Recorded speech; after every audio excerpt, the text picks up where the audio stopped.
Good evening, everybody, and welcome to another episode of the Gaming After Dark podcast. I'm your host, Mr. Boom Boom Kaboom. I am in the room and I am feeling lit like a bag of porch shit. I can't wait to get going, guys. It is going to be an amazing podcast tonight. As always, Noof is here ready to go, and I am here with my amazing panel members. Let's start off with the man who brings the common back to Sands, the always incredible, the always charismatic Titan Drago. What's up, Titan? What's up, everyone? I know we're all feeling it right now, and you know what? We're going to talk about it tonight about the Cyberpunk delay, and a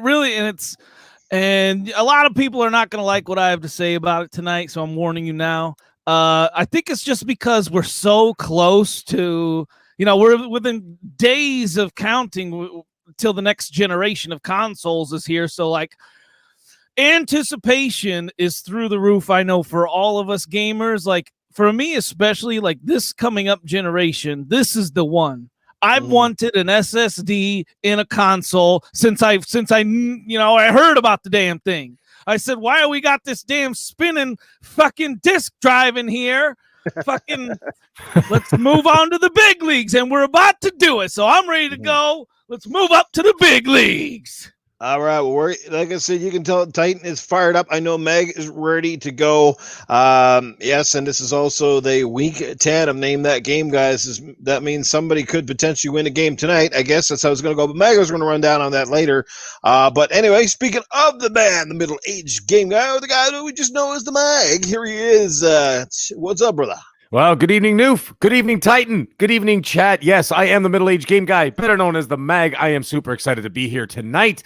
And yes, tonight is the final episode of Season 1 of Name That Game, and someone in this chat is going to be winning a game of their choice. Maybe not Cyberpunk, because who knows if it's coming out. Anyways, all joking aside, as for Cyberpunk, not too worried about it, but we'll get into it later on in the show. So, anyways, without further ado, let's get into it. Too many topics and too much stuff tonight to have any guests on. We are going full out, straight in, backdoor pounding. Yes, podcast astounding. That's what we're going to do here tonight. But let's give a big shout out to the amazing chat who are here. Lots of familiar faces once again, our regulars and more. Let's start with Draven Arrow, who was first in the house tonight. Red Raven 96. What's happening, brother? We got the always amazing Infinite's in the house. What's going on, Infinite? How you doing? Let me just catch up here. I lost my spot in the line. We got Infinite in the house. We got Spider-Man 356. We have got Joe Dunmore. What's happening, Joe Dunmore? Enemy Heaven is hanging out with us. Crazy Greek dude's in the house. I see. Who else do I see with my little eye? I spy with my little eye. Scrolling on down.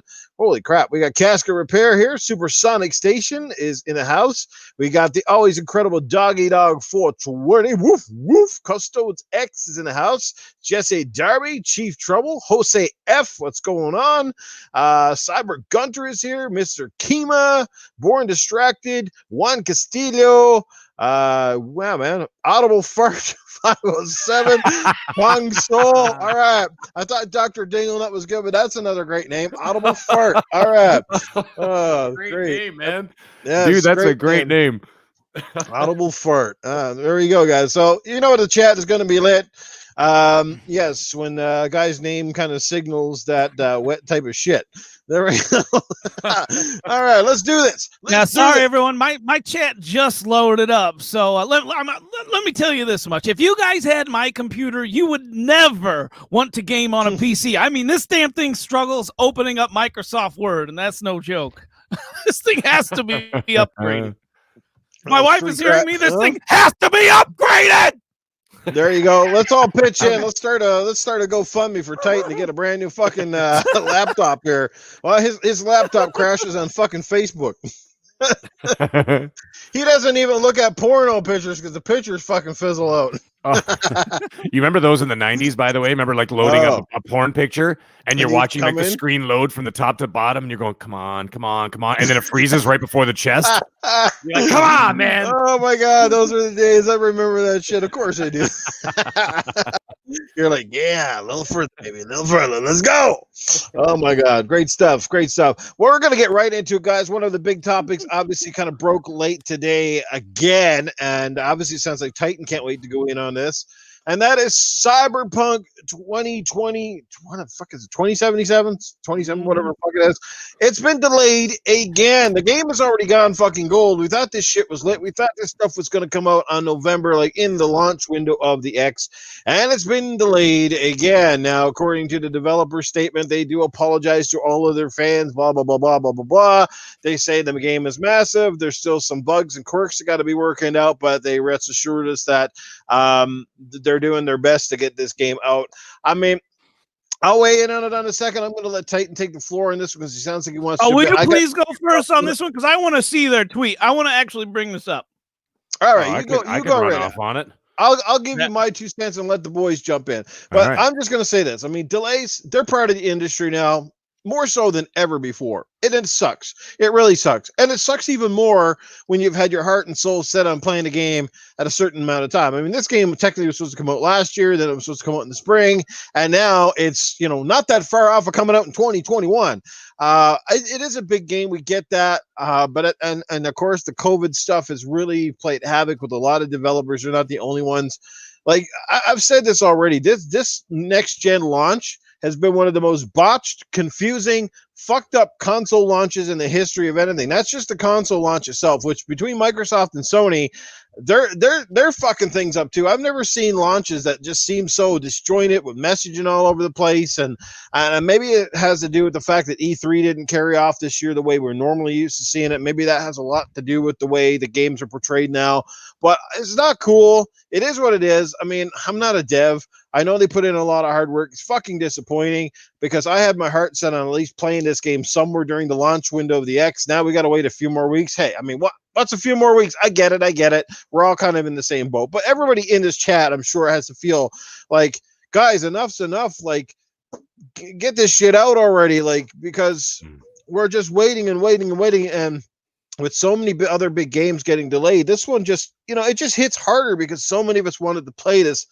damn game. I mean, I can't wait. The wait will just take longer. And we do like try hard fans in the chat, and he says delays, if people got a bad, I get it. We all have enough games to carry us through. There's going to be other games that launch in the run of that first week of the Xbox Series X, and that's cool, but it's just, I don't know, it's just, you just start to get tired of it. It just feels like it's starting to become like a habit, and it's starting to become one of those things where, like I said before, I don't know if these developers bite up more than they can chew, or if their staff are fucking tardy or something, they're not really putting in the work, so they have to, force the crunch, because maybe they just don't work hard enough during the week. I don't really know what the deal is, but all I'm just going to say is I'm friggin' disappointed. I'm a little bit mad, but it is what it is. I just had to wait a little bit longer to play what's hopefully going to be, possibly one of the games of the generation.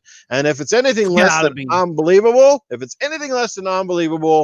I'm going to be very, very upset. But I'd be shocked. Yeah, I would be shocked too. Let's hand it over to the Mag, and then Titan, you can jump in. Mag? Well, you know what? First of all, I wasn't surprised about this entire thing. When I saw it today, I'm like, okay. And I think it's just we've just been conditioned at this point with this particular game. Because it's been delayed multiple times. But, however, I will say, at launch, I got at least 5 games to play. So I've got AC Valhalla, I've got Call of Duty, I've got, what else am I? Oh, yeah, Doom Eternal, which I've been waiting for. I'm waiting to play it on the Series X because I don't want to, I mean, I could play it now, but I'm not going to. I want to wait. So I want to play it on the Series X. I've also got Destiny 2. So, I mean, I'm going to be busy. So I'm not overly concerned about Cyberpunk right now, and it's only 3 weeks, right? So the way I'm looking at it right now, AC Valhalla, if it's going to be anything like Assassin's Creed Odyssey, I put in 300 hours in that game, and I got the full 1850 out of 1850 achievements on it. Mm-hmm. So I have no issue with that. It's going to take me forever. It took me a bloody year and a half to finish that game the way that I wanted to with all the DLC, right? So I'm not going to finish it in 3 weeks. Yeah. So I'm not overly concerned. Now, the one thing is, I'm looking at this from their perspective, is that maybe it's going to be the perception that if they release this game on time, let's say on this November 19th, and there's a problem, that's going to look really bad after the multiple delays. Yeah. Right. So I'm thinking maybe they're thinking that, okay, how about if we delay it another 3 weeks and absolutely make sure that this game comes out proper, because they do have a reputation for releasing excellent quality games, and I don't think they want to risk it. And I think that they'll be okay with doing that for, to delay it those 3 weeks. And of course, on top of it, they did mention that they are going to be running this game on 9 different consoles. That is insanity that they all have to run. They all have to run on all the different platforms. Yeah. All the different versions of the Xbox, all the different versions of the PlayStation. I don't even know if it's going to Nintendo at some point. I highly doubt that. I think it's something like 9 versions at this point, including Stadia. Oh, Stadia. Sorry, not Nintendo. My bad. I was Stadia is one of the other ones. So no, I'm not. That's a lot, man. And so apparently the game has gone gold. It's finished. And it's playable from start to end, of course. And now they're doing the fine tuning. And I think that what they're going to do is over the course of those 3 weeks is they're going to run all 9 of those different versions of the game and make sure that they're all running proper. I'm okay with it. I'm a little sad because I wanted to play it right away. But you know what? I can wait.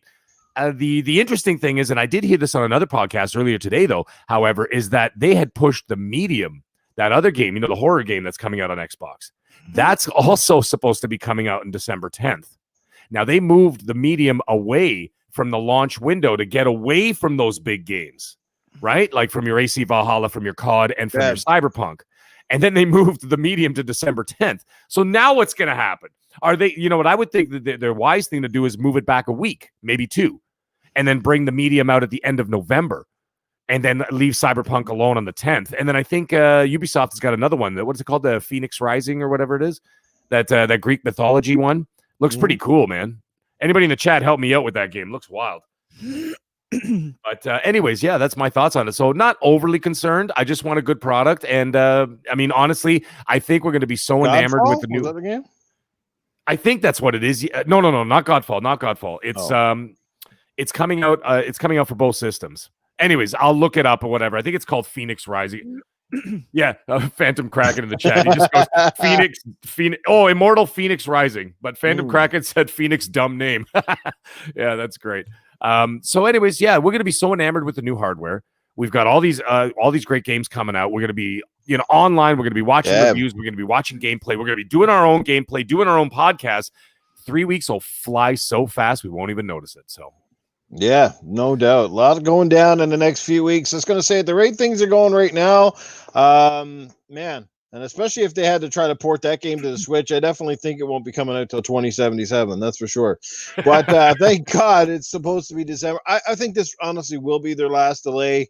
I really think they want to fit this game in sort of in that window. So I think it's their last one. Let's just wish them the best, guys. I think on behalf of all gamers, we want to wish you the best. And I'll just end off before I hand over to Titan is apparently there's certain fanboys that are threatening these guys again with like the death threats. It's like, knock it off, people. You're giving gamers a bad rep. And first of all, that's stupid. Totally stupid, and it's sick. First of all, you need some serious help if you're threatening a person working on something for your entertainment. So you're sick. You definitely need some help. Like, go find somebody to help you the fuck out. And you're pretty fucking stupid. Because seriously, if you actually followed through and killed the developer or killed the whole damn studio, the game will never come out. So, oh my God, man! Like, it's just every time I hear that stuff, I just facepalm. I'm like, and we wonder why gaming never gets out of that fucking grim shadow of you guys are all a bunch of immature idiots that like this is why we're all tired with the same brush. These guys you really need to give it up and go find a new hobby or something. I swear to God. Yeah, but anyway, they're not only giving gamers a bad name, they're giving like the human race, It's just called the way it is. Yeah. Giving humans a bad name. Very true. Really, let me catch up with the chat real quick, Titan, and then you can have at her, man. I know you got the big stick ready to come down. Jesse Darby's in the chat. What's up, brother? We got Prophet is here. Beezy McNasty. Long time since we've seen him. Our good brother Jago Kookin's in the house. What's going on, Jago? Pong Soul.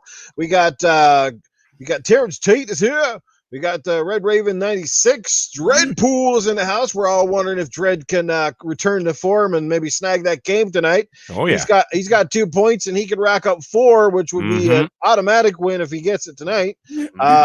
So yeah. Spider-Man 356, Born Distracted. Avish is here. Audible Fart is still stinking around the chat. Phantom Kraken is there. Audible Fart and a Phantom Kraken. It almost sounds like they go together, doesn't it? Yeah, man. So great chat. Already up. We had 50 here just a minute ago, guys. You fucking guys are awesome. What's this guy? Oculus Quest 2 or I saw that too. It doesn't even have a name. It's not even like a name. It's like a dot. So hello, Dot. Weird. Yeah, all that stuff. Timothy Dixon's in the house. What's going on, Timothy? All right, Titan, baby, have at it. Let us know how you feel about this delay. It sounds like your Fruit of the Loom underwear crawled up your ass just a little bit on this one. Yeah, you guys touched on it too. So let me know your guys' response to what I have to say, because I'm really I want to know. But like you said, the saving grace to this all is to the whole delay. It does have a saving grace, and that's AC Valhalla. Thank God we got that game. You know, we'll even get a little more time to put into that game. Well, that's my game anyways. Yeah. You guys might be talking about Legion, you know, so we can focus more on these games. But which Legion comes out tonight or tomorrow, one or the other. Anyways, the answer to what sounded like a multiple choice that you stated, Noof, you were like listing off all these things. And I think the answer to that is all of the above. You're like listing all these reasons for the delay and this and that. But my biggest problem is it's already gone gold. I mean, it's nothing sacred anymore. This is the way I feel about it. I mean, I don't care. Yeah. I don't care for what Cyberpunk publicly said about it. And you could tell by their speech or whatever they give, their public service announcement, if you will. They preemptively saw the attack coming against them, previously stating that, you know, the game went gold. They already said that. So they said in response, and I quote, "Some of you might also be wondering what these words mean in light of us saying we achieved Gold Master some time ago." And this is my biggest problem with it. They said passing certification or going gold means the game is ready. So just stop right there, okay? Because the game ain't gold. It's not ready. It's not gold. Shut your mouth. It ain't ready. That's my problem with it. They said, they go on to say, it means the game is ready, comma, can be completed and has all content in it. But it doesn't mean we stop working on it. Well, so even after the game releases, they don't stop working on it. Yeah, Titan, you okay, brother? You're starting to sound a little gruff there, man. It's like fucking cactus dick in your mouth. What's going on? When you sound like me. You guys started, man. Like I was eating a Reese's peanut butter cup, and it got stuck in my throat. Oh, that's what got stuck in your throat, eh? Yeah, likely story. Peanut butter, huh? Goes down sticky. But they said it doesn't mean that they stop working on it and raising the quality bar. And that's my whole thing. Yeah. They do that after the game is released. And they say, on the contrary, this is the time where many improvements are being made, blah, blah, blah, blah, blah. We already know all that. But the point is, the game did not really go gold. That's my thing. Let me know what you guys think about it, because I can't get over this point. I have never, and let me know if you guys have, I've never heard, or I can't even think of a game going gold and then getting delayed. Can anyone in the chat, or Noof or Meg, can you guys ever think of any other example of this happening? No. You can't, because it's never happened before. Because going gold means the game is ready to ship, means you're fucking you close. It's ready to go. I think Titan should eat more peanut butter cups. By the way, it sounds hilarious. You're starting to sound like Brian Johnson, the singer from AC/DC, having a cold. Yeah.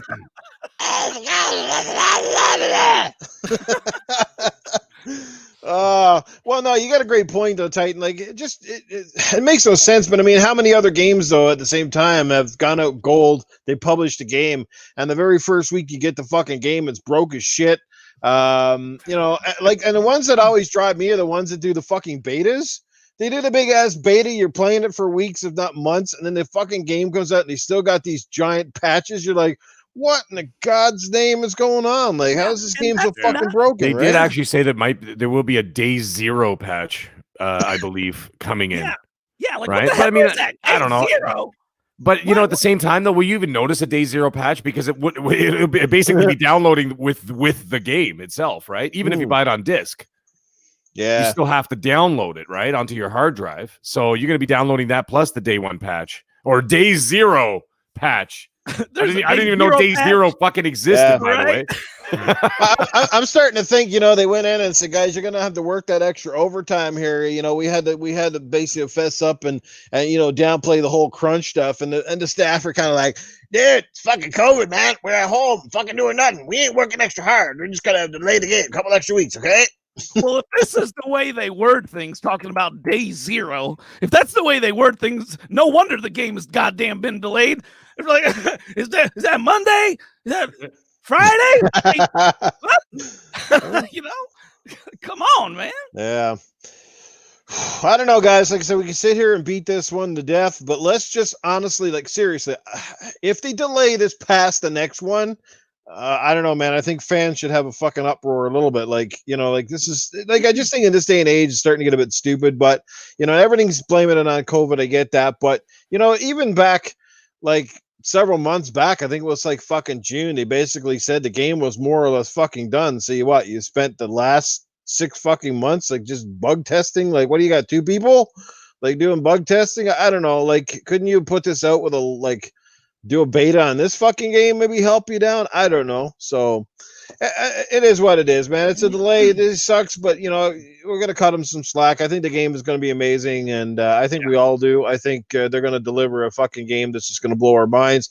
Every time I look at the footage, I'm just like, God dang, this game looks amazing, and I can't wait to play it with my Series X. That's the only problem. Like, I was hoping, because it was coming out within that week. I was like, oh, I'm gonna have a really kick-ass game to play on my new console. And now it's like, God damn, now I gotta wait till fucking December month. It's like, you know what I mean?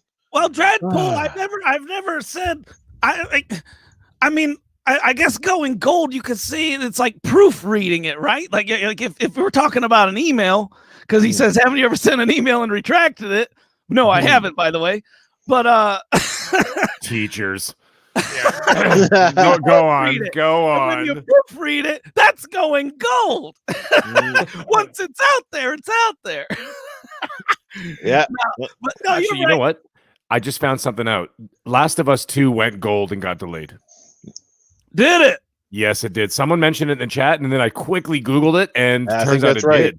They went gold on May 4th. And then, of course, it didn't come out till what, June? That is whatever true. It was, third week of June. That's the only one I could think of. But I got to find out who said that because you know what? I got to give him credit for that. But yes, that apparently is a fact. What do you think about that? No wonder I didn't know that one. It's a PlayStation exclusive. Yeah. Let's catch up with the chat real quick. Psychonauts, what's going on, brother? And the always amazing, our good friend Wilmy Hood is in the chat. Jay Slayer, Jay Hanks, we're hanging out with this guy. We're up to 52 amazing people. We got some new people here tonight. Looks like Chazak. What's going on, Chazak? We hope you got your back, boy. Yeah, let's get this shit going. Phantom Crackett said, and I heard I've seen this multiple times on Twitter today, and Phantom Crackett said in the chat, he said, I personally think it's Stadia's fault. He said the reason was kind of a joke. He said because no one's playing Stadia, just a theory. But no, I've actually read that a lot today, and it kind of does make sense because Stadia is the new player on the player on in the game or whatever you want to call it. So I mean that stands to reason. Yeah, they got to test that game thoroughly for all 5 people that fucking own it. Easy, guys. Google's listening to us right now. They're going to kick us off YouTube. Hey, CD Projekt Red, if you're listening, hey, you wouldn't have to port it to 20 systems if you let Microsoft buy out. That's all I'm saying. There you go. Be part of those guys. Save yourself Get some Titan work. a Snickers Smarter. who actually turns into Betty White, says Jago. Oh, the comments about Titan's voice in the chat are absolutely gold, eh? We got some great Absolutely ones. gold. You By the way, guys- Jay Slayer J66, he's the one who pointed out Last of Us 2 went gold. Nice. Well, thanks for that update there, Jay Slayer. That's why I love the chat, man, because as Hell much yeah. as we forget, there's always somebody that picks up the slack for us. All Digital 84, what's going on, brother? Thanks for stopping by. Terrence Tate, how's it going? Yeah, man, we got like I said, we got a ton of topics to kind of get through here. Let me just catch up with my timeline here. Like I said, we got a lot of stuff. We're going to quickly talk about this one. We're going to talk about PlayStation 5 today. Based on this article, which was published by WCCFtech.com, well, and even I think, what's his name? Jim Ryan put out a statement today, obviously, that people looking to buy a PlayStation 5, unless you've got your pre-order secured, it's starting to look very unlikely. A lot of people aren't going to get one anytime soon. According to also that article with Jim Ryan, looks like PlayStation 5 pre-orders are in 4 days already did the amount that PS4 did in 4 weeks. That's absolutely Which incredible. I don't believe that whatsoever. Yeah, and then they updated it to 12 days. What was that? To 12 Update on the weeks. fly? No, I swear to God. I read it about an hour ago, and it said Oh, yeah. 12 week. In 12 days, they sold as many as they did in 12 weeks. Right. Okay. I don't know, man. Well, they have a shortage of PlayStation 5. So are you telling me they sold less PlayStation 4s at the beginning? I don't buy that for a second. I don't buy this at all. I don't buy it at all. The PlayStation 4, when it came out, it came in hot. Yeah, because it was $100 cheaper. It was $100 cheaper. I know some people are out there saying, "Oh, well, there were less gamers back. There were less gamers back then. There are more gamers now." No, there isn't. Okay, well, maybe there is, but I mean, not to the extent. Okay, Sony was still a global brand. Right. They still are a global brand. Okay, and they were absolutely mopping the floor in 2013 with Xbox because of all that really, really bad messaging that they had and everything else, right? So I don't buy this at all. I think that this is all just, honestly, I mean, I don't want to get all conspiracy theory, but I can't shake it. I can't shake the idea that these guys are completely been full of shit since March. Okay? You know what it started with me? And I'm a big PlayStation fan, okay? I hate Sony, love PlayStation, but I gotta tell you, when I started to smell foul? Not me personally, but Sony. Jesus, I should have say you had a good shit before the show. Yeah, nice. I should have rephrased the way I started that. I can't believe you didn't jump all over that new. Oh my God. Okay, let me tell you something. This is when things started to go sideways for me.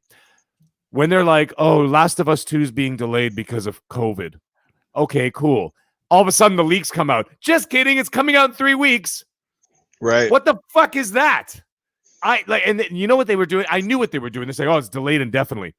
They were going to push it to the launch of the PS5 so that they had a really solid lineup. Can you imagine that lineup? Last of Us 2, Miles Morales, Godfall, and what's it called? Their Demon Souls there, right?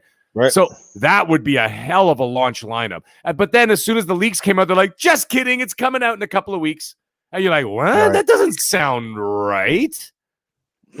You finished this fucking game in 3 weeks, but it was delayed indefinitely because it wasn't done because of COVID. And all of a sudden, so that's where they started with that bullshit. I don't have to get into all the other bullshit that went on in the summer. Right. And then Jim Ryan with all the other nonsense with the only on the power of the PS5. Like almost like he's Darth Vader. You know what I mean? Well, yeah, I mean, that's true because they go back on stuff so often, it's not even funny. Yeah, I mean, and then they're like, "Just kidding. Everything's coming out on the PS4 now." 2 years ago, remember like, he said nobody wants to play old games, and then all of a sudden that was one of the big things now. Oh, now we got backwards compat, so.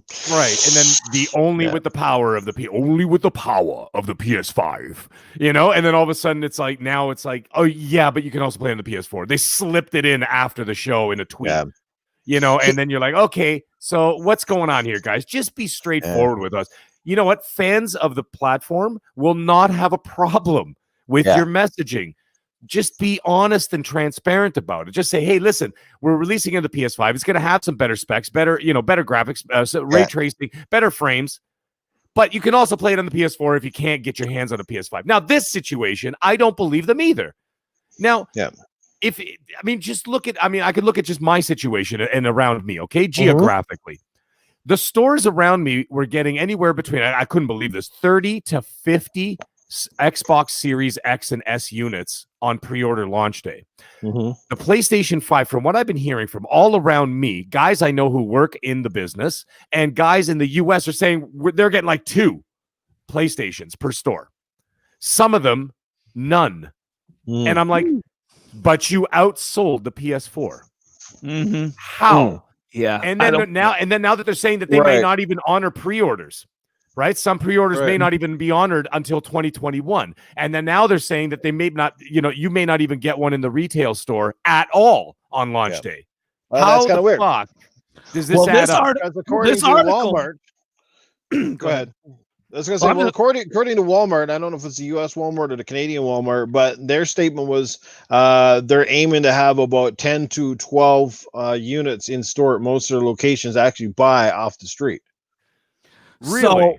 See, I haven't heard any of that. Like, I would be very excited to hear something like that because I'm not 100% sure about my PS5 pre-order. It always has been, though. Like, every launch I've ever seen, even though, yes, they always, the pre-orders are sold. I don't think I've ever gone into a store on a launch and they've never had, at least each store always seems to have a couple of consoles, because I think they still have to honor the retailers, because they can't just constantly be like, well, unless you're an online guy, the rest of you guys are fucked. Like, what about the general public? What about, mom and pop who don't fucking follow this shit and want to get one? Like, they still have to at least give people a chance. We saw that with the Wii, right? When the Wii came out, it was like going in and out of the shops like crazy. Like, you almost had to stand up at the store each and every day waiting for the truck to come in to get one for the first like fucking 6 months. And I got a funny feeling that's going to be a very similar scenario here, especially with PlayStation 5, even more so than Xbox. But anyway, go ahead, Titan. I was first thing, chat, do me a favor. I don't think we've said this yet. Chat, do me a favor and give this show a friendly tweet to your friends and remind them that they could potentially win a game tonight on the show, standard edition. How did I? Is that okay? Did I do that well? Not bad. I don't do it as good as Mag, but getting back to the topic, this article. It basically confirms that PlayStation 5 will have 0 consoles available at launch. It literally states that. Well, here's the part that I hate, though. The article says Sony is pressuring retailers not to stock or sell any PlayStation 5s in store in 2020. Now, what kind of crap is that? Like, I mean, that's bullshit. If they have the units, or they're going to be getting the units, they can't stop them from selling them if they actually have the product in house. Like, they could put a cease and desist on it, but why would you do that to prevent yourself from making money? I think this is all a fucking ploy, man. I think it's a ploy. Sorry, I didn't mean to interrupt. It's a cluster. No, go ahead and entertain. No, it's a cluster. I mean, I seriously have to know. Let me know. Is this just my Xbox fan side coming out, or does this really seem just way off to everyone in the chat? And what about you, Noof? Like, does this seem way off to you? Like, that makes no sense. Well, after listening to what you said and hearing some of the numbers, it just seems everything is just a bit off here and there. And I think a lot of it, and, look, I wouldn't be surprised if anybody, especially Sony, pulls the old Nintendo here. And that is, they like to, do that marketing ploy to keep the interest very high in their system. They know they're coming out against the powerhouse Xbox Series X at the same price, and Xbox has had really good marketing. I mean, in terms of their console and what it offers and stuff like that. And I think they're doing everything in their book to make sure that people are like, well, maybe I'll get the PlayStation over the Xbox because it just seems like it's the hot item. You know what I mean? Like, there's always some of that. You got to wonder how much of it is the smoke and mirrors. They may have a lot more allocated than they're letting on that they have. Like, they're like, well, we already got like a fucking boatload or warehouse full ready to go, but we want to just kind of see how the market dictates things over the first few weeks. And I think Supersonic Station, our good buddy in the chat, like he said, it's whoever can put out the most is going to sell the most, because both consoles are going to be like on fire. There's no question. I mean, you even listen to the podcast people in the community. I mean, both consoles are highly anticipated. It doesn't matter if you buy them both or you're on one side of the fence or the other. Fuck, I think King David's got what? Didn't he like secure 3 or something, motherfucker? 4. He secured 4, but he did say something interesting, and I'm going to paraphrase him because I kind of feel the same way that I don't think that Sony was ready for this launch. I don't think they had any anticipation of doing a launch this early. I don't think they anticipated Xbox being this ready and being this confident. And I do believe, and it's almost like it feels to me, and I hope I really don't insult anybody, because I mean, I am a Sony fan. I'm sorry, excuse me, not a Sony fan. I'm a PlayStation fan. Don't like Sony. I'm a PlayStation fan. But I got to tell you, it feels like they're showing up at a party empty-handed. Okay, it almost feels like they kind of did this launch date and they're releasing some consoles out there to show face. Does that I'm just telling, I'm not trying to make absolutely right. Theory. It's not a conspiracy theory. It's my personal instinct. You listen to your instinct, you listen to your gut sometimes, and my gut is telling me that they're just doing this to save face, and then they're going to properly start releasing numbers and whatever else in 2021. When they originally planned to launch. So I think they're just doing this to almost like a place marker. Like when you get a game or you go to a store and they got a place marker for the game and the game's not there yet. And it says coming soon, like 3 months, but the box is there so that you could see it and you're excited. Yeah. You'd be like, woo, there's the box. But, you move the box and there's nothing behind it. You're like, oh, fuck. Okay, well, that's basically what it is. And I almost feel like they're doing this launch as a place marker for their actual launch, which will be in early 2021. Okay. That's my guess. Okay. Well, since we're talking about the PlayStation, I don't think we have to beat this to death. I mean, it is what it is. They're either going to have the numbers or they're not. Like we said, whoever can get the quantities in store fastest is going to have one hell of a first quarter in terms of sales, and then we'll see where the hype is by the time we get into the second quarter of next year, where it dies, how many allocated to get to the stores. I'm planning to buy a PlayStation 5. There's no question about it. I just don't. Obviously, I didn't pre-order one. I'm going to wait until my stores actually have enough allocated to the store and I have the money to buy one. And when it's there, if I walk in and it's in there and I got the money, boom, I'm going to get one. If not, you know what? I'm in no rush. The Xbox is going to tide me over for a long period of time. But since we're talking about this, well, first of all, let me catch up with the chat. We got some awesome people in here right now. 55 awesome people watching. We got Dave Folker. What's up, Dave? Psychonauts 8 is here. Supersonic Station still with the Jagos hanging out. Try Hard Fan. Jesse Darby. Doggy Dog. James 176. We got Juno's 23 in here. Who did I miss here, guys? Terrence Tate. Pong Soul. The list goes on. Fun Speculations hanging us. Avish is here. Good crowd, guys. Love it. Beezy McNasty, haven't seen that guy in a while. Thanks for being here, Beezy. Appreciate it.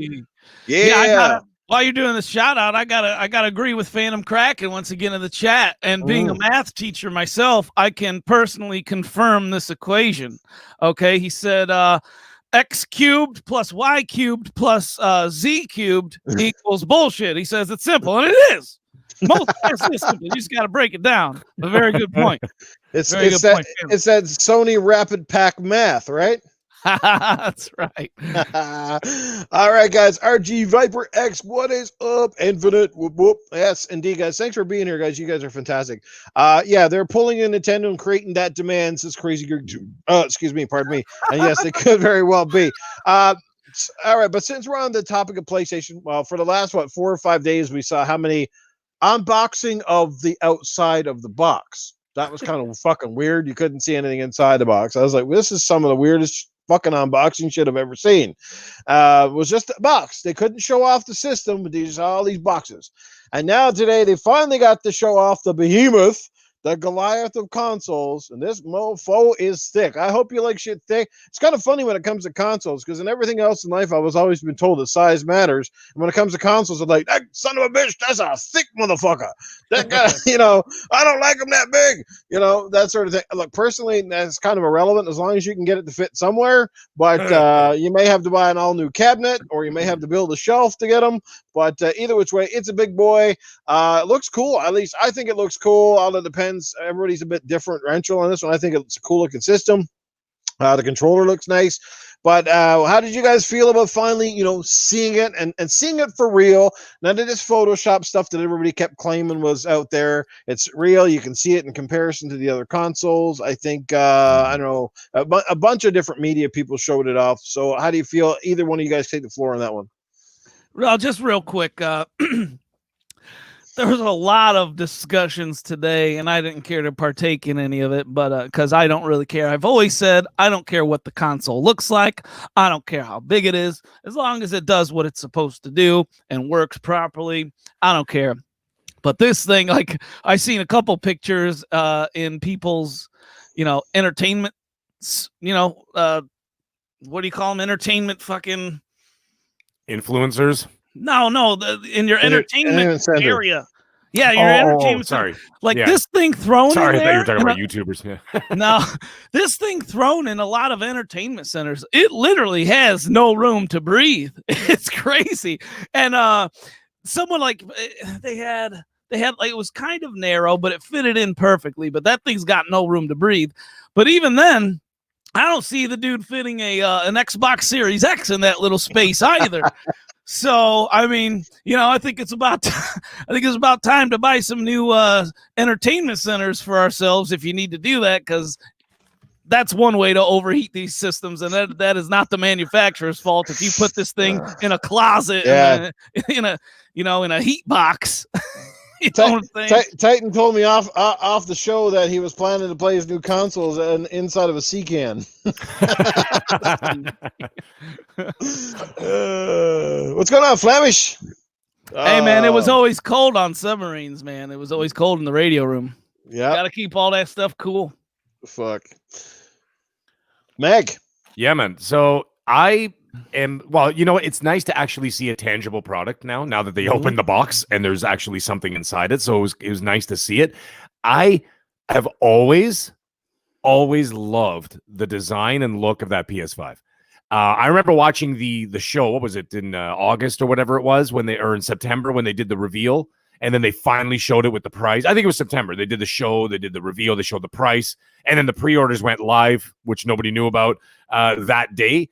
I loved it. As soon as I saw it, I was like, wow. And I was actually really surprised by it. And I was actually even surprised by my own reaction. So anyways, it was nice to see that they had it there. They're looking at it. They're showing it to you. The controller looks dope. I'm really excited about that controller, at least for Sony first party games, because it was something, if you play like a third party game on a PlayStation 4, for example, I wasn't really getting all the uses out of that controller. But if you play a first party game, like for example, I was just playing Days Gone about a month ago or 2 months ago, and when you pick up one of those recordings, like one of the collectibles, and they have like a little recording you could listen to, of like the people, survivors or people who died in a cabin, and you get the recording, they're like, day 63, still no food or sex. You listen to those little things.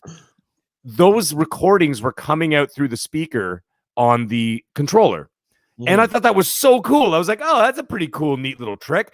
So they did that. And what else did they do? The Ghost of Tsushima, where you swipe the thing, you swipe the little bar there, and then, you could see where you need to go, stuff like that. I thought that was kind of cool. It's kind of fun. And that's about it. I mean, so, with the DualSense 5, they're going to add all kinds of crazy shit, minus the blowing bullshit, which just don't even get me started.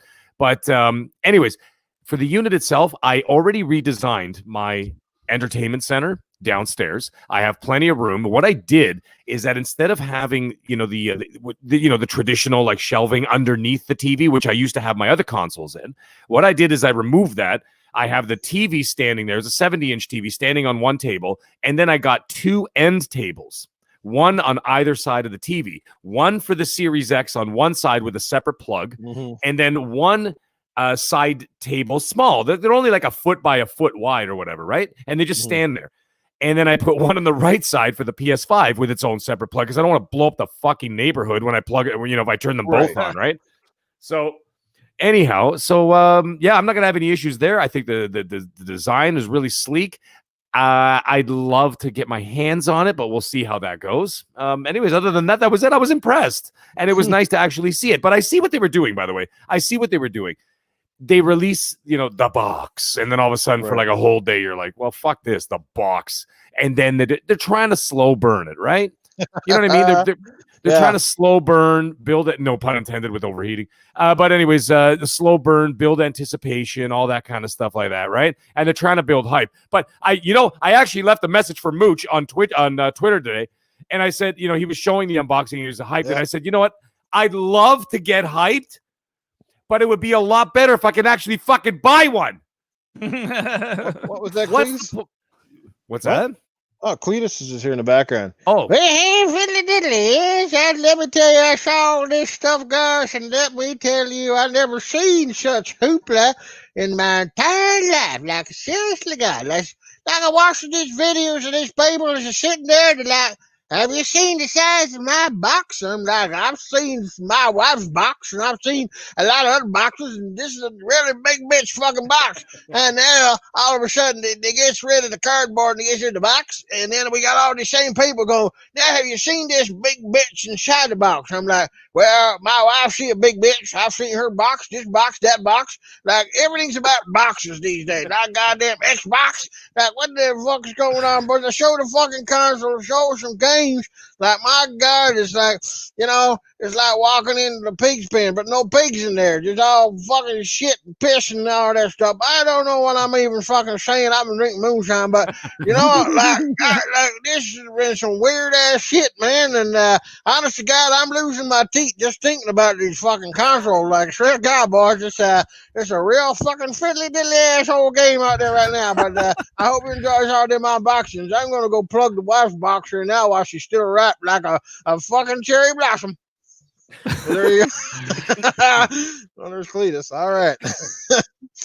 I'm thinking Cletus designed the PS5 himself because it sure looks like a box. I was hanging out with Mark Stern. He's probably too drunk to remember that, but I said, you gotta make that console be got some sleek like a vagina. The big pussy flaps hanging off the fucking end. And, so at least then when you're blowing on the controller, you hear the flapping, but You're gonna make Titan lose his voice entirely. Oh God! All right, Cletus, enough of you, man. Back to the bar. Oh God, damn, dude! I tell you what, Mag. If I was a bookie, I would give you 5-1 odds on Xbox acquiring Ubisoft before you get a PS5. 5-1 odds, man. Yeah, I mean, I've been checking every day, man. I'm just hoping I can just get my hands on one. I just want it at this point. You know what I mean? So I'm watching these hype videos, and I'm like, how am I going to get hyped if you can't get one? What's the point? What are you building anticipation for 6 months from now? You know what I'm saying?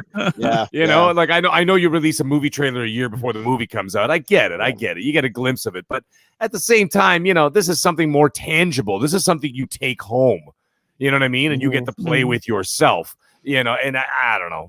But either way, we'll see how it goes. But anyways, thing looks cool. Well, both systems are reasonably big. Like even the Xbox, while it's short in stature, it's a chunky bugger. You know what I mean? It's a big fucking console too. And to me, like and we both seen the insides and how they're constructed. And I think now we know, like, because of the like I said, the amount of speeds, the clocking speeds of these CPUs and stuff, they have these giant fans to keep them cool, and it's all about vent. Honestly, if that's our trade-off as gamers, is having a big ass console, but hopefully not having it overheat on us and crash within the first couple of years of having it, then it's a trade-off I think most of us are willing to make. Absolutely. And at some point, I'm sure they're going to come out with the iterations. Something tells me 2023, we're probably going to see like PS5 and an Xbox Series X, like the slim model or revised. So, that's going to be coming in the works too. So how much slimmer they can make them is anybody's guess, but I'm sure they'll find other ways to make them a little bit different, a little more attractive, a little smaller in the long haul. So, you know what, I want to piggyback off that for 1 second, brother. Yeah, look at a PC. Look at PC guys. I mean, those things aren't small and sleek and could fit on a fucking shelf. Yeah. Like, you know what I mean? And these consoles are basically, they're rivaling some of the, well, maybe not now with these new graphics cards, but I mean, they're rivaling some top PCs. Top powered PCs. So they gotta be big and have a lot of, ventilation and the cooling systems and everything else. So, I mean, I think that what we've thought of before, the way that it used to be, you just get the little box and you slide it in the thing and you don't have to worry about it overheating. And I got fucking Nintendo. I have a Nintendo that's 35 years old, still works. Never overheated, never died, never did anything. Right. So, I mean, and then all of a sudden these things are so powerful. And after 2 years, my Xbox One X literally melted. Really? Yeah, the inside completely melted. I even took it to a repair guy. The guy opened it and he literally just goes, "It's fucked."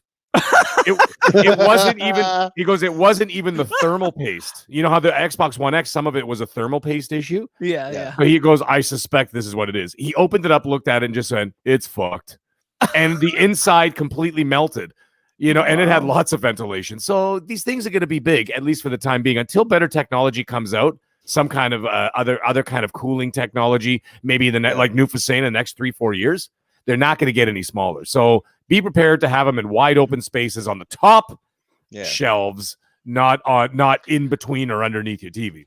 Well, Xbox says vapor chamber. Now that thing is freaking amazing, man. I gotta give them props for developing that vapor chamber, because I think without that, you'd have a lot more melting Xbox One X's out there.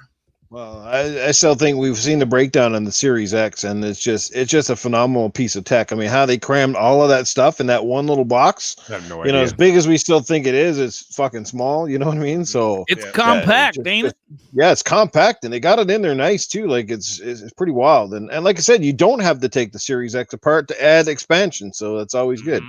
So there's a couple of bonuses there. The Xbox Series X, when they took it apart, it kind of reminds me of, like, when you order something online and it comes in a big box and it's got all these freaking pieces in it and you're tearing them out and stuff, and like something's broken it, right? So you got to put all the crap back in and you can never fit it back all in the box. That's what that reminds me of, It's like a tent. I give anybody $1 million that they could get a tent that they opened up and put it back in the original bag it came in. I'll fucking give you $1 million. I've never seen a human being do it. Yeah, they got it down to the signs. They packed those shit in the boxes. You're like, damn, man. What's going on, Iceman? LMH, how you doing, brother? What's that, Cletus? I just had the guys are just going to come back in here and say, now I'm like half in the bag here, bud, but let me just tell you that when one of these guys, they could get like Nintendo, okay, Nintendo, they got her down, that Nintendo. Remember back in the day, they made this one that looked like a little fucking lunchbox. I think they called it a GameCube. Now, that was the console. They didn't even have the giant jumbo dish. They had these little tiny things. They're so fucking cute, like a little mini frisbees. But anyway, I used to like that thing because it was small, it was cute, it was square, and it had a lunchbox handle on the back. And anytime my son Jetro, he'd come out and he'd try to take that from me, I'd take that son bitch by the fucking handle and I'd whack him upside the head. And that thing would run and go. My God, you couldn't destroy that with the tractors out in the back. They were so strong. The tender, man, they're making them consoles. They got to make another small one like that. That's what you got to get out of there, boys, I tell you.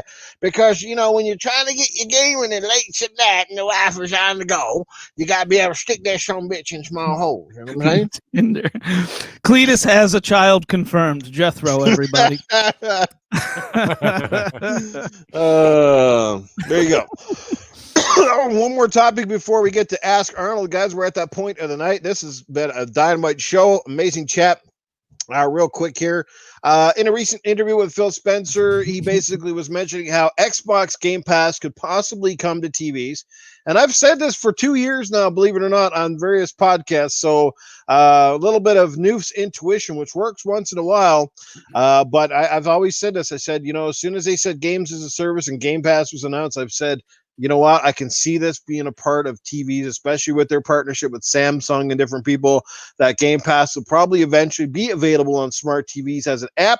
And Phil almost confirmed it. Like, possibly an app, possibly as a download through a USB stick, much the way Amazon has Fire Sticks and stuff. So I think Game Pass and the way to play Xbox is only going to expand in the future. They're going to try to hit as many gamers as possible. And why not? Because what's the one thing that's nearly, if it's as nearly as popular as cell phones, if not more popular, as almost every home has a TV. And most homes now have smart TVs that are capable of doing these things. So it's kind of logical. Hey, if you're not going to buy the console or you don't plan to play on PC, you just need to pick up an Xbox controller and you can play right from the TV. So how do you guys feel about that? I mean, if that ever happens, is that something that would keep you from buying Xbox hardware, that sort of stuff, and everything else? So the only person that's gonna stop buying Xbox hardware from is the anti-Xbox people, and it's just gonna be more ammo for them. Like, oh, you don't even need an Xbox. Well, no one goddamn cares about what you buy, whether you play it on PC or whatever. I don't know what it takes to get it through these thick skulls of these morons, because they're so stupid. They do not see how Phil Spencer has put the industry in checkmate. And I've said it before, and I'm going to keep saying it. He said they're going. They went to PC because that's it's got this huge user base, so that's why they put Game Pass on PC. Then they went to the mobile market. They went to Android, right? Because there's a billion Android users out there, whatever it is, a billion users or whatever. Yeah. They said that. Then he said they're going. Next step is to go to iOS. He said they'll be going on there. They basically got to iron out the wrinkles of that deal, and that may take some time, but they're working on that. So then you got all the iOS users. And then he said after that, we're going to go to the next largest place with the biggest player base. And he said, and it was funny, he said, and PlayStation and Nintendo, that ain't it. So I'm curious to know where they're going to put it before that. And like you said, it might be just smart TVs. Everyone, how many smart TVs are out there? So I think that's the next logical progression, right? To put it on smart TVs. And then who knows from there on, maybe Netflix or who knows, right? Yeah. Well, like the Devil's Horns in the chat, he's got a great point. Like subscribers, right? More accessible, more subscribers. But more subscribers means more companies will want to come hitting Microsoft's door to get their games on there because they're going to see a massive explosion in popularity and more downloadable. So great point there, Devil's Horns. And welcome to the show, Captain Crunch. What's happening? Chef Trouble, how you doing? Mega Bad Seeds in the house. There you go. Smart media players. So I don't see a problem with it personally. I think as long as they continue to make the console, and plus the one good thing, if it goes through an app, you don't have to worry about a lot of that tech side of things either, right? Since the cloud and whatever else will kind of handle a lot of the technicalities of all that stuff. So, Meg, jump in. Actually, I got a lot to say about this because I have a really sort of deep thought as to where they're going with all this. First of all, I can tell you one thing for sure, and Phil has already said this multiple times, that they are not giving up on making hardware. So he has been very, very adamant about it. He goes, no, we're not giving up on hardware. We're not going to stop making hardware. So there'll always be that option. I mean, this is $1 trillion corporation. This is not a mom and pop shop that can afford to do one or the other, right? They could just do it based on demand, of course, right? But they're not going to stop developing it. Anyhow, the way I'm looking at this whole stick streaming situation, this is not like a winning strategy per se in the traditional sense. Okay, what I'm seeing is that Xbox is going off-road this gen, okay, by winning the you guys already mentioned this, by winning the accessibility war. Now, you want to play Nintendo or PlayStation, you have to go out, you have to buy a console, and you have to buy the games, okay? Straightforward. That's it. That's how you do these things. Now, in today's world, honestly, the way I look at it, of accessibility, I'm going to use that word again, okay? It's a roadblock for a lot of people out there. And if you don't believe me, consoles and PC, what do they make up? About 300, if you add up everybody, okay, just ballpark this number, you're talking about 300 million gamers out of 7.5 billion people on this planet. That is not a great attach rate, okay? That's literally 25% of the world's population. Mobile gaming, however, okay, makes up, give or take, about I think the last time I saw was 2.7 billion players. Okay, and you remember that? What did Phil say it a couple years ago? He talked about reaching 2 billion gamers. Yeah. This is why.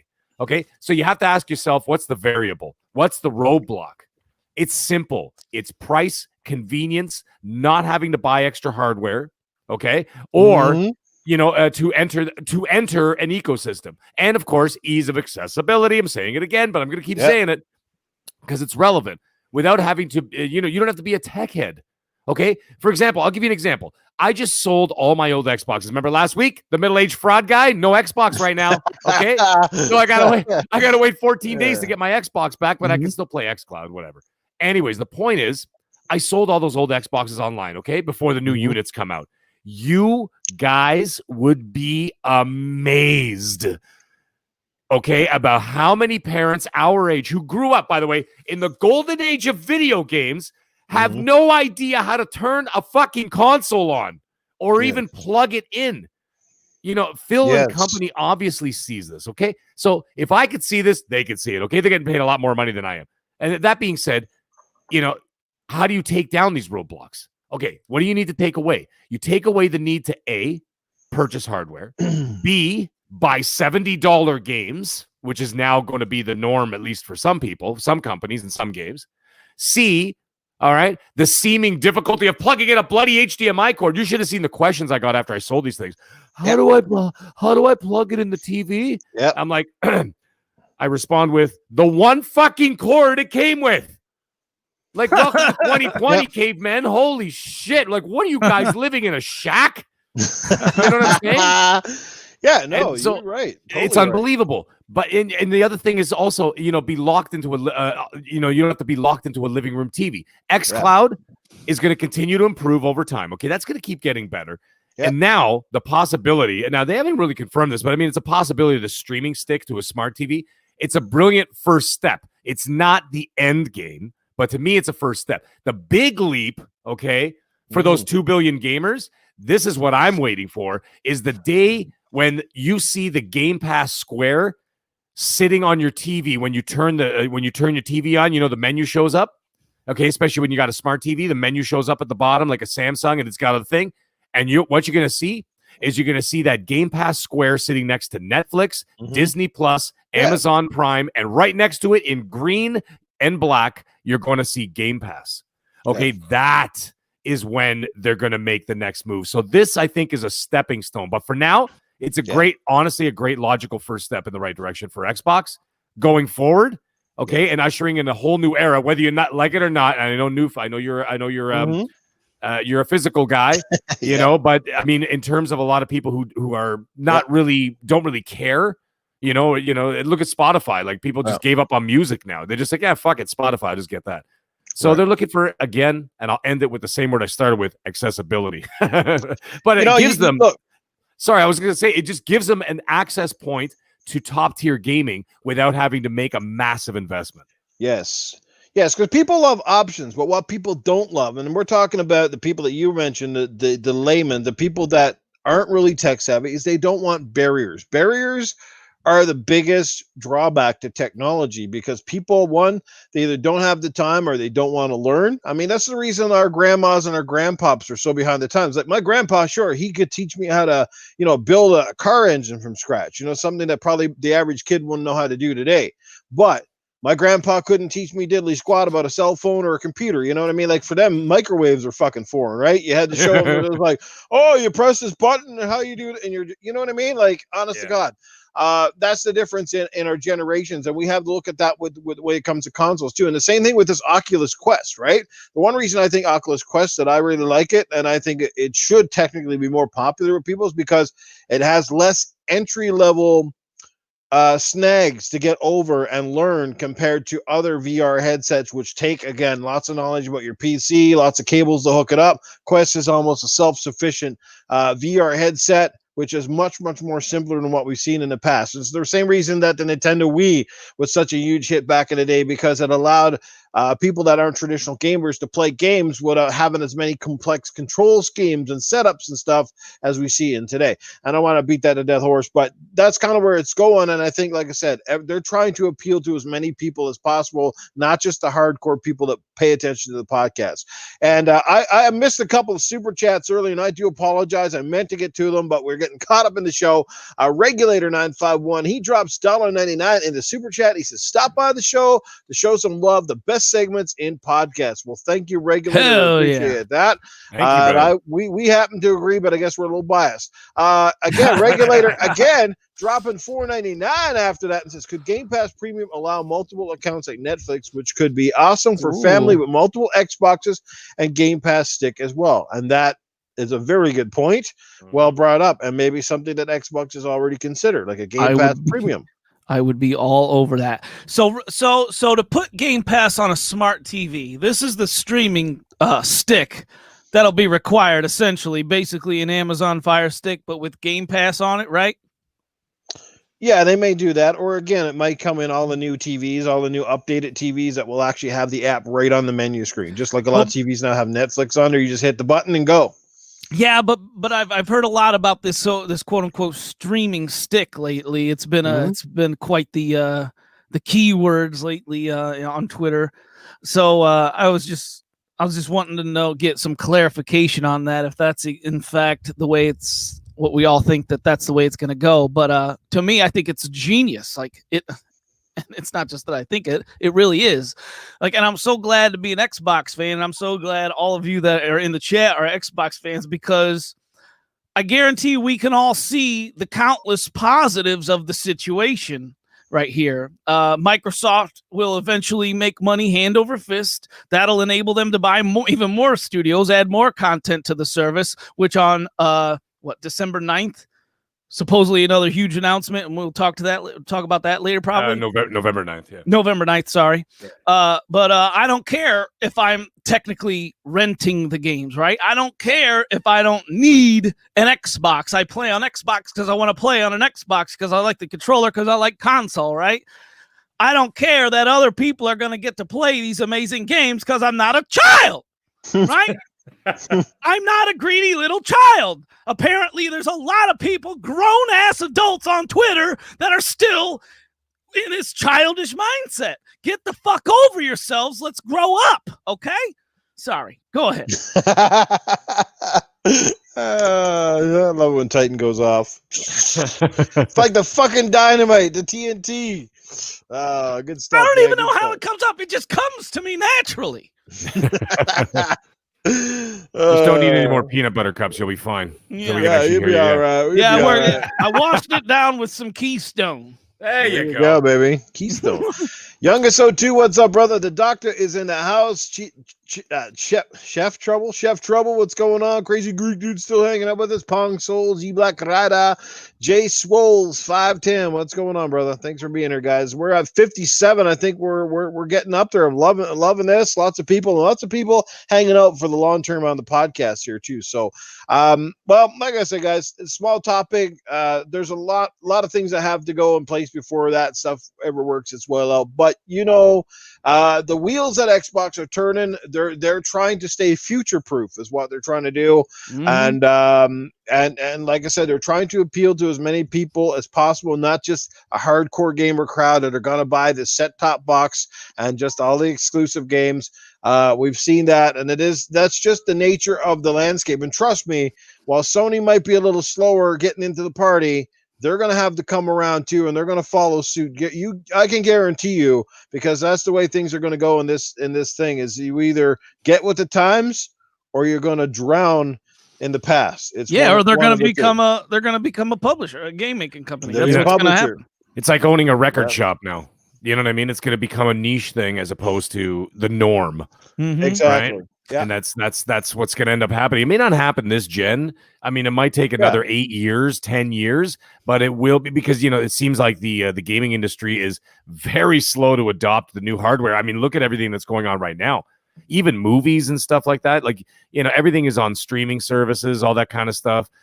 Music is on there now. And so now you've got the third entertainment option. You know, you got movies, music, and gaming. And gaming is the only one that's still sitting, you know, where it is for the most part. But you see the digital adopt rate is starting to grow, right? But anyways. Well, also you mentioned earlier, and I love that Phil Spencer said that you mentioned it earlier. I'm going to say again. Yeah. There will be more consoles created. Yes, he did. He said he was actually absolutely adamant saying that, yes, we will continue. And in fact, I did hear that they are already in pre-talks about working on their next hardware. And they haven't even released this one. Yeah. So there's no intention of getting rid of that because there's always going to be a market for people who want more power. What do you think, like PC guys? You know, is the PC thing, you know, the PC crowd going to drop off one day? Yeah. They're going to go, fuck it, everything's streaming. No, it's not going to happen. So hardware is always going to be a thing. It's the software that's going to change. Okay. The way that the delivery of software is going to change, not the hardware. Yes. Well, Phil Spencer has said that about more consoles being created. Boom, done deal. Now, I don't know about you guys, but I have heard the exact opposite from PlayStation. Their messaging is literally up in the air. They do not know if they're going to make another PlayStation. And that's coming from quotes from you know, the leaders of PlayStation. They're executives. So do not be surprised if 10 years down the road, PlayStation is no longer a console. You know, don't be surprised if they don't make any more consoles 10 years down the road. They could literally be the next Sega. They could literally. That's a crazy thought. That's an insane thought. I hope they don't, because I love this competition. Like, we would not have all the things we have right now if it wasn't for PlayStation. Yeah. And I know guys like me. I'm the slow adopter. I'm the anomaly in the whole equation. But at the same time, if and when I'm ready to come around, like doesn't that sound a lot more attractive to every gamer? Is knowing that you can play the games that you want to play, and the biggest investment you're going to have to make is, say, a $60, $70, or $80 controller. Yeah, exactly. Right. Instead of a $600 console. Right, those are for the parents, and like I said, I told you guys like 10 minutes ago about selling my Xboxes. They were all parents just wanting to buy them for their kids, and actually, some of them even knew that new hardware was coming out. And I think, you know, they're not that stupid, but I mean, you know, they know that they're going to be expensive. You know, and I spoke to one of them, and he's like, "Yeah, isn't the new one going to be like $600-700?" And I'm like, "Yeah, closer to $7." You know, I mean, up here in Canada anyway, with tax and all the bullshit, right? So I'm like, yeah, close to $7. Well, they don't want to pay $700 so that their kid can play fucking Roblox and Fortnite, you know, and a couple Lego games and whatever they got on GamePass. Which, by the way, which is funny, I actually sold out of the two consoles that I did sell. Both people adopted GamePass right away because it was for their kids. When I told them about it, you should have seen their faces. They were like, "What?" And I'm like, you'll never have to buy a game for your kid ever again. Yeah. I said, just the same price as Netflix. And they were just completely blown away by that. So they're like, yep, done. And then one of them got back to me actually the next day to thank me. And then it's like, oh, yeah, this is awesome. I'm loving this. And that was it. So they don't want to invest because a lot of it is for their kids, not them. It's not their passion, their hobby, not like us. And you use a great point, because that's the exact messaging that Microsoft, with this new partnership with GameStop, is going to need employees at that level to articulate exactly what you just said. Because I don't see enough of it at my EB Games up here, that's for sure. Like I said, the bias is fucking real, and the stuff that I see at my stores is anti-Xbox 90% of the time. Like I said, you walk in and ask, and this drives me, I'm going to strangle the next fucker that says this. When I walk in and ask for a fucking Xbox One game, and you go, you mean you want the PlayStation? What the fuck did I just say? Does Xbox sound like PlayStation? Like, clean out your Q-tip out of your fucking ears.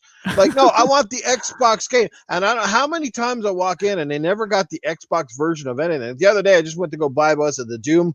I think it's the Doom Eternal, the collection or whatever. Yeah. Of course. No, and I got to answer the doorbells. You guys can take this over. You know where I'm going with that, right? Yep.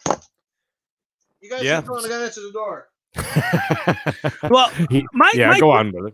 My thing is, we all need to give credit where it's due. Like, think about this for a second. If Xbox was not as forward thinking as they have been, and they have not, let's say they played the game like PlayStation is right now. They would not have Game Pass. They wouldn't have this plan for the future. Xbox wouldn't have bought ZeniMax, right? They'd still be playing this old. They wouldn't. No way Satya Nadella would invest billions and billions and billions without a plan, without a solid plan, like Phil Spencer gave him. And then you also got to think about this, and then Stadia comes in, and then maybe Stadia is like a legitimate thing, and then Luna, right? Yeah. Because Stadia would be the only one where all you got to do is buy the controller. Luna, all you got to do is buy the controller and a small, subscription fee. Mm-hmm. The only thing is, granted, streaming is not quite there yet. It's gonna get there.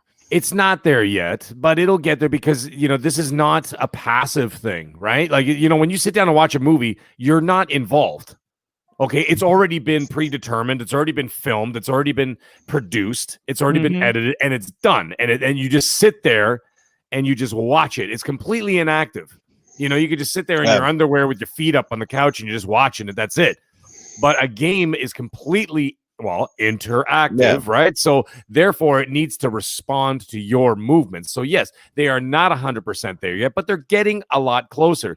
That's really gonna start to come into play. I would say give them 2 to 3 more years. Well, and the thing is this too. All right, so you got the latency with your phone or whatever you're streaming on, right? Mm-hmm. There's latency there, but there's latency compensation in the online games we're playing every single day. Like with Rocket League, I play with the Crazy Greek dude in the chat. I've been playing a lot with him lately. When some of these rooms, right, they got latency, they got lag. Yeah. I mean, this is nothing new to gamers, right? They're really closing the door on that too. They're really narrowing that gap between the latency of the streaming and, quite frankly, the latency between just gaming on a console to the server. Yeah. That needs to improve, in my opinion. I don't know why it's 2020 and we're constantly, getting kicked from games, dropping connection to host, all these kind of problems. Why Call of Duty, freaking Modern Warfare, or as well as the next Call of Duty, Cold War, why they have 20, 30 hertz tick rates. Yeah.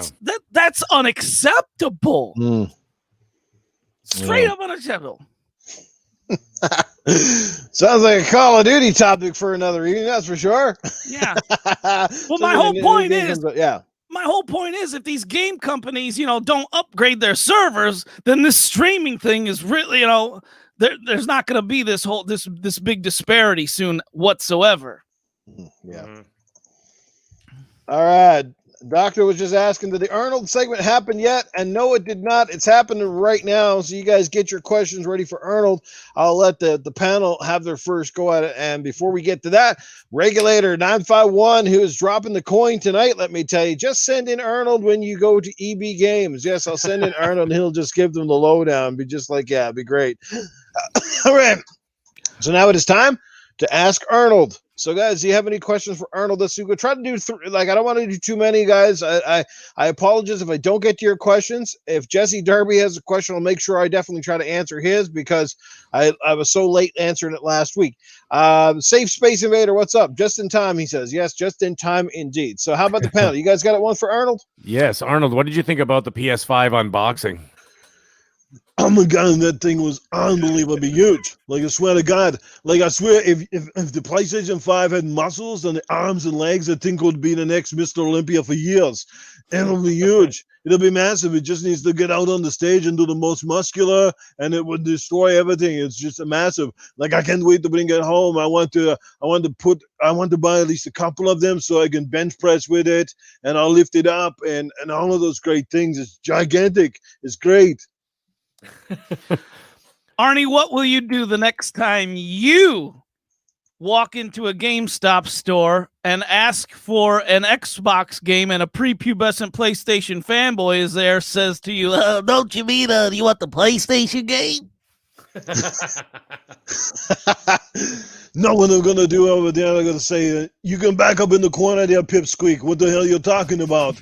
You got to buy the most powerful console. You can't be second place. You don't want to be up on the stage with a little puny dick. You got to be up there with the big dick. Okay, you got to be up there with the most powerful console. Get the right console to start with. You can always buy that massive behemoth later. You can, cook your eggs on it, do whatever. But you want the Xbox? It's a square box. It looks like the bazooka that I had back in Commando. That's the one you got to get. So stop with your bullshit. Get up to the till. Pay for the Xbox. Just do it." I got one in the chat from that was great. Got one in the chat from the doctor. Angelina Jolie, or what the hell's her name? Oh, I lost it. God damn it. Titan, take over for a second. Jennifer Lawrence. There it is.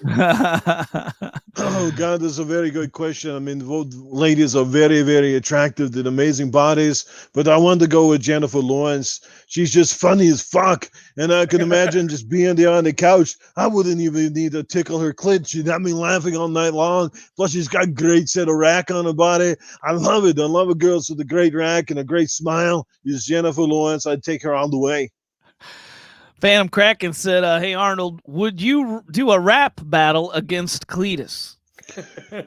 Oh, of course I'd get out there and do the rap against Cletus. I say, "Go back to your farm, you stupid ass Cletus. Your face is screwed up like a dirty ass fetus. I don't want nothing to do with you. You stay in your hole. You come to my house, I lose all control. Take a bat to your head, whack you upside the face. That's when I'm gonna put you in your fucking place." There you go. Man, that's great. All right. Fantastic. Oh, man. man. All right. One more. Who do we got? Everybody's just putting ha-ha-has in the chat. No one's asking questions. Oh, fuck. So that's why I hate it, Jesse. I do not hate Jesse Darby. Jesse's an amazing supporter of this podcast. And I don't know, a couple of weeks he kept asking a question just because shit runs pretty fast. And I get right into this, right? So I don't see everything that happens. So, yeah, so it's all good. But I did answer his question last week. He was happy about that. So there you go. Well, Jesse said, Arnie, why does everyone think Arnold hates me? I do not hate Jesse Darby. Jesse's an amazing guy. He had a great question last week, and I was happy to answer it. He didn't get it at first, but I was there. I answered it. He got his answer.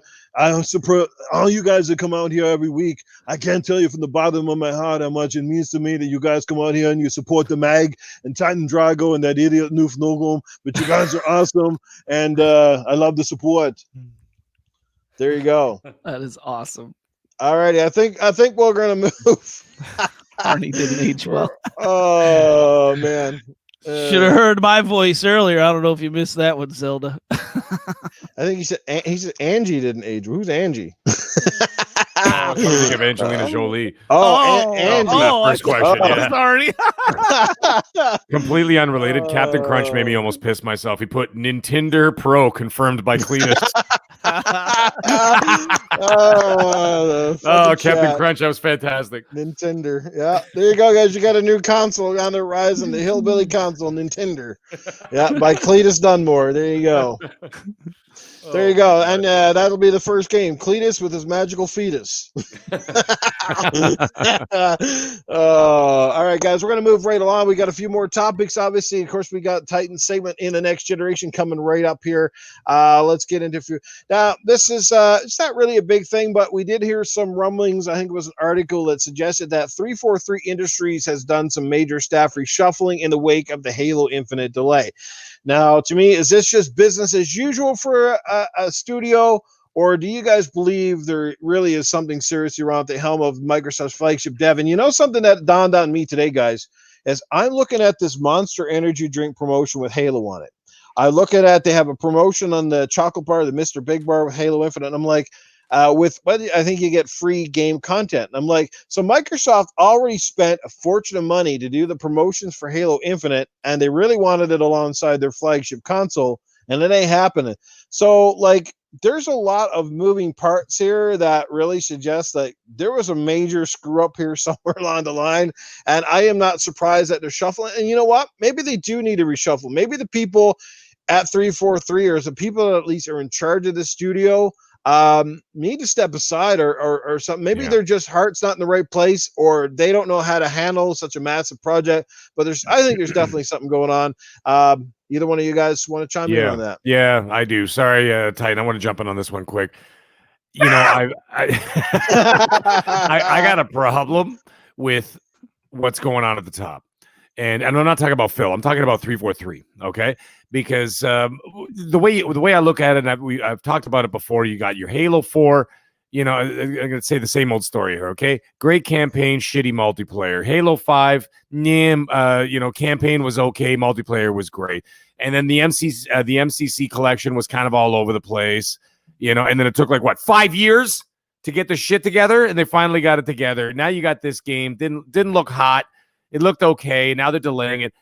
This is not just grunt work problems. Okay. This is when these things come, you know, when they start off in the trenches and they move their way up, what happens? Then you get the first level of management checks it out. They're like, all right, you know, we've got our product here. Let's send it up to the next level and send it up to the next level. And then it gets to the top desk. Okay. At 343.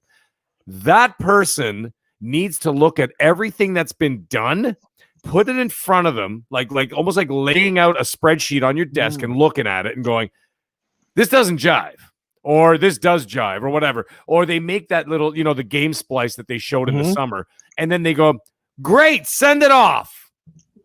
And then everybody was like, what? When they showed it. That is a failure at the leadership level. Yeah. So obviously there's something going on there where they're letting mediocrity get through. And that's what management is supposed to stop, right? So I think that if this shakeup is in fact happening, I mean, this is coming from Brad Sams, okay? And if Brad Sams doesn't know, I don't know who knows, right? Okay, so he knows what's going on. But the way I look at it, it's a management problem, okay? What happens when your sports team sucks balls? What do? Do they get rid of the quarterback? Do they get rid of the wide receiver? No, they get rid of the coach. Right. They get rid of the management, right? And they switch that up, and then they change it all up. Okay, the gears that move these machines are always going to stay the same. What they need to do is the person who's operating the damn truck. Okay, that's who. Those are the ones, right? So that's what I think is the problem. So if there is a shakeup, and I do believe there's a shakeup, then I think it's a long time coming, and it needs to come, and someone needs to get in there and start, you know, cracking the whip on these guys, man. And, you know, like really get in there. And even if it takes Phil himself to go down there and be like, guys, what the fuck is going on in here? Like, can we get our shit together? Yeah. This is like, how embarrassing is it? And it is embarrassing. Okay. I'm an Xbox fan. How fucking embarrassing is it when I go to the gas station to go pay for my gas, and I'm standing in line there and I look over and I see Doritos with fucking Master Chief on it saying Halo Infinite. Okay. Because they have the potato. It's not just the energy drink. They also have the potato chip promotions. Yeah. Okay. I sit there in line. I look over and I'm going, oh my fucking Lord. I feel bad. You know what I mean? It's like, oh, it's fucking embarrassing. And then all these promotions, and the game is so far out, you know, like it's almost, and for us who are in the know, we're kind of like, that's just almost depressing, because you're like, man, this should have been coming out in a few weeks, and now you're just like, okay, you know. And then like, this is your flagship. Now, you know what? I've been, you know, I was kind of like, you know, all over Sony earlier in the show, you know, kind of getting down on them and shit. But like, you know, sometimes you got to flip the script a little bit, okay? If this was Sony and this was their flagship title, do you think they would tolerate anything other than excellence for their absolute flagship title? I mean, I'm asking a question right now. I don't think so. They accept anything but perfection? Not a goddamn chance. I'll answer it for you. You know what I'm saying? They would not accept that. Okay, it would be absolutely picture fucking perfect. And that's why almost every Sony first party game is up for Game of the Year. And you can't deny that. Okay. You could be an Xbox fan, you could be a Sony fan, or you could be both. Okay. But you can't deny that their first party titles are always Game of the Year contenders. Always.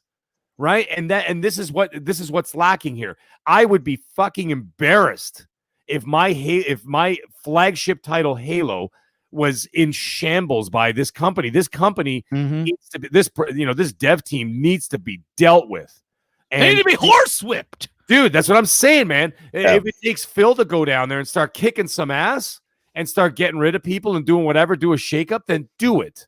But I can tell you, once this game, I'm not going to name names, but because I don't know them. I mean, there's kick some ass, take some names. Come on, man. Oh, yeah.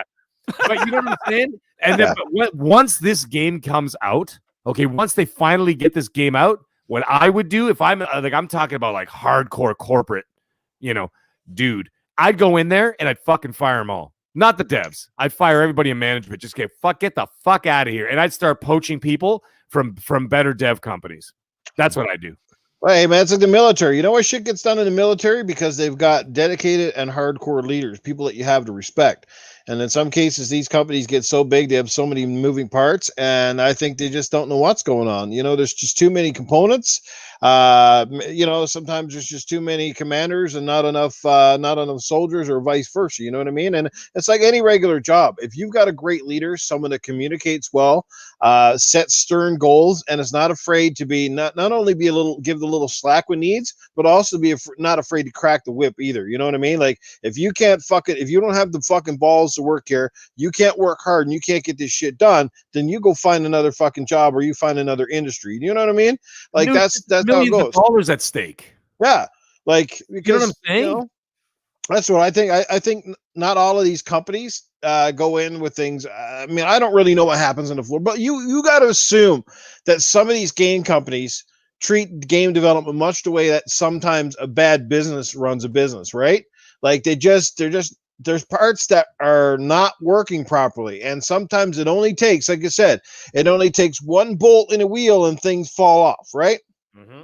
And I think it's the same time with companies, especially if they go through changeovers, they're going different game engines. They got a lot of new staff, and we also assume that every time a developer's out there that all of their team are like veterans. No. Like we saw that with a lot of games. We saw that we saw that with Mass Effect Andromeda. They said a lot of the people that worked on that game were fairly new to the games industry. You know what I mean? It's not like they're veteran staff, guys that got 20 years of doing graphics. So you think a person comes in, they're fucking just fresh out of school, and they're doing like graphic programs, they're gonna be like fucking amazing right away, you know? So. Well, before I get into my section on this, I got to scan over the chat real quick and see if anyone's requesting Mag's removal from the panel. Never going to happen. Nope, I don't see any of that. So we're good. Okay, we can continue. So Mag broke it down for you the Mag way, right? And that was great. I agree with him on a lot of his points. Now let's hear it the Titan way, okay? You might want to turn down your volume. Because let me tell you, in my opinion, 343 needs a severe reshuffle. I don't know how they take Halo, this amazing franchise, and fuck it up this bad for years on end. Now, if you enjoyed any Halo after Halo 3, that's on you. That's your opinion. You're entitled to it. Okay? However, my opinion, no holds barred, Halo has fucking failed me. And this Halo Infinite is starting like trash, okay? And I'm an Xbox fan, just being completely honest. Furthermore, I don't know if you guys have noticed from the gameplay that they've showed, but this quote-unquote open world, it does not look very open to me. Like if you look at the map, and that map that they showed from the top-down view, it looks to me like it's very minimalistic as far as the exploration goes, and that's what makes an open. That's what makes a game open. That's the open world, right? It's the exploration, and if you look at it closely, you're going to see these tall, like these huge cliffs and stuff. Yeah, all right, so you got this little grappling hook. What are you gonna fucking grappling to the very fucking top and find a fucking little chest there or something at the top? Who gives a fuck? You're not gonna be able to do anything up there. So this game has failed like on every facet of what they've showed thus far to me. And that's what's killing me personally. War said in the chat earlier that the pop-in was embarrassing, and he's right, because I felt the same exact way about that pop-in. And it was literally like the music is kicking in, and I've said it before, and it's like supposed to be this amazing thing, and then you see nothing but fucking shit popping in at you. Looks terrible. And the game just didn't look next gen at all. And this is a game that was technically should have been built for next gen. That's the game that right after 5 said, our next console, this has got to be the one that blows people's minds. Mm-hmm. Yeah, and you got these terrible. Yeah, so to wrap it up for me, like this reshuffle, it's like a must in my opinion. Yeah. Well, it could be possible, maybe not, but I suspect there is something afoot. I know. I'm pretty sure. I mean, if you put yourself in the shoes of Microsoft and Phil, I don't know if there could be a bigger disappointment for a game not hitting its launch window than this one. Like because again, it's no different than Nintendo. If Nintendo didn't have a Mario game or a Zelda to start with their launch, I mean, they've almost traditionally always had one of those games. Like you have to ask yourself if it would be different. And yeah, Halo's still going to be, hopefully this game's still amazing when it does come out.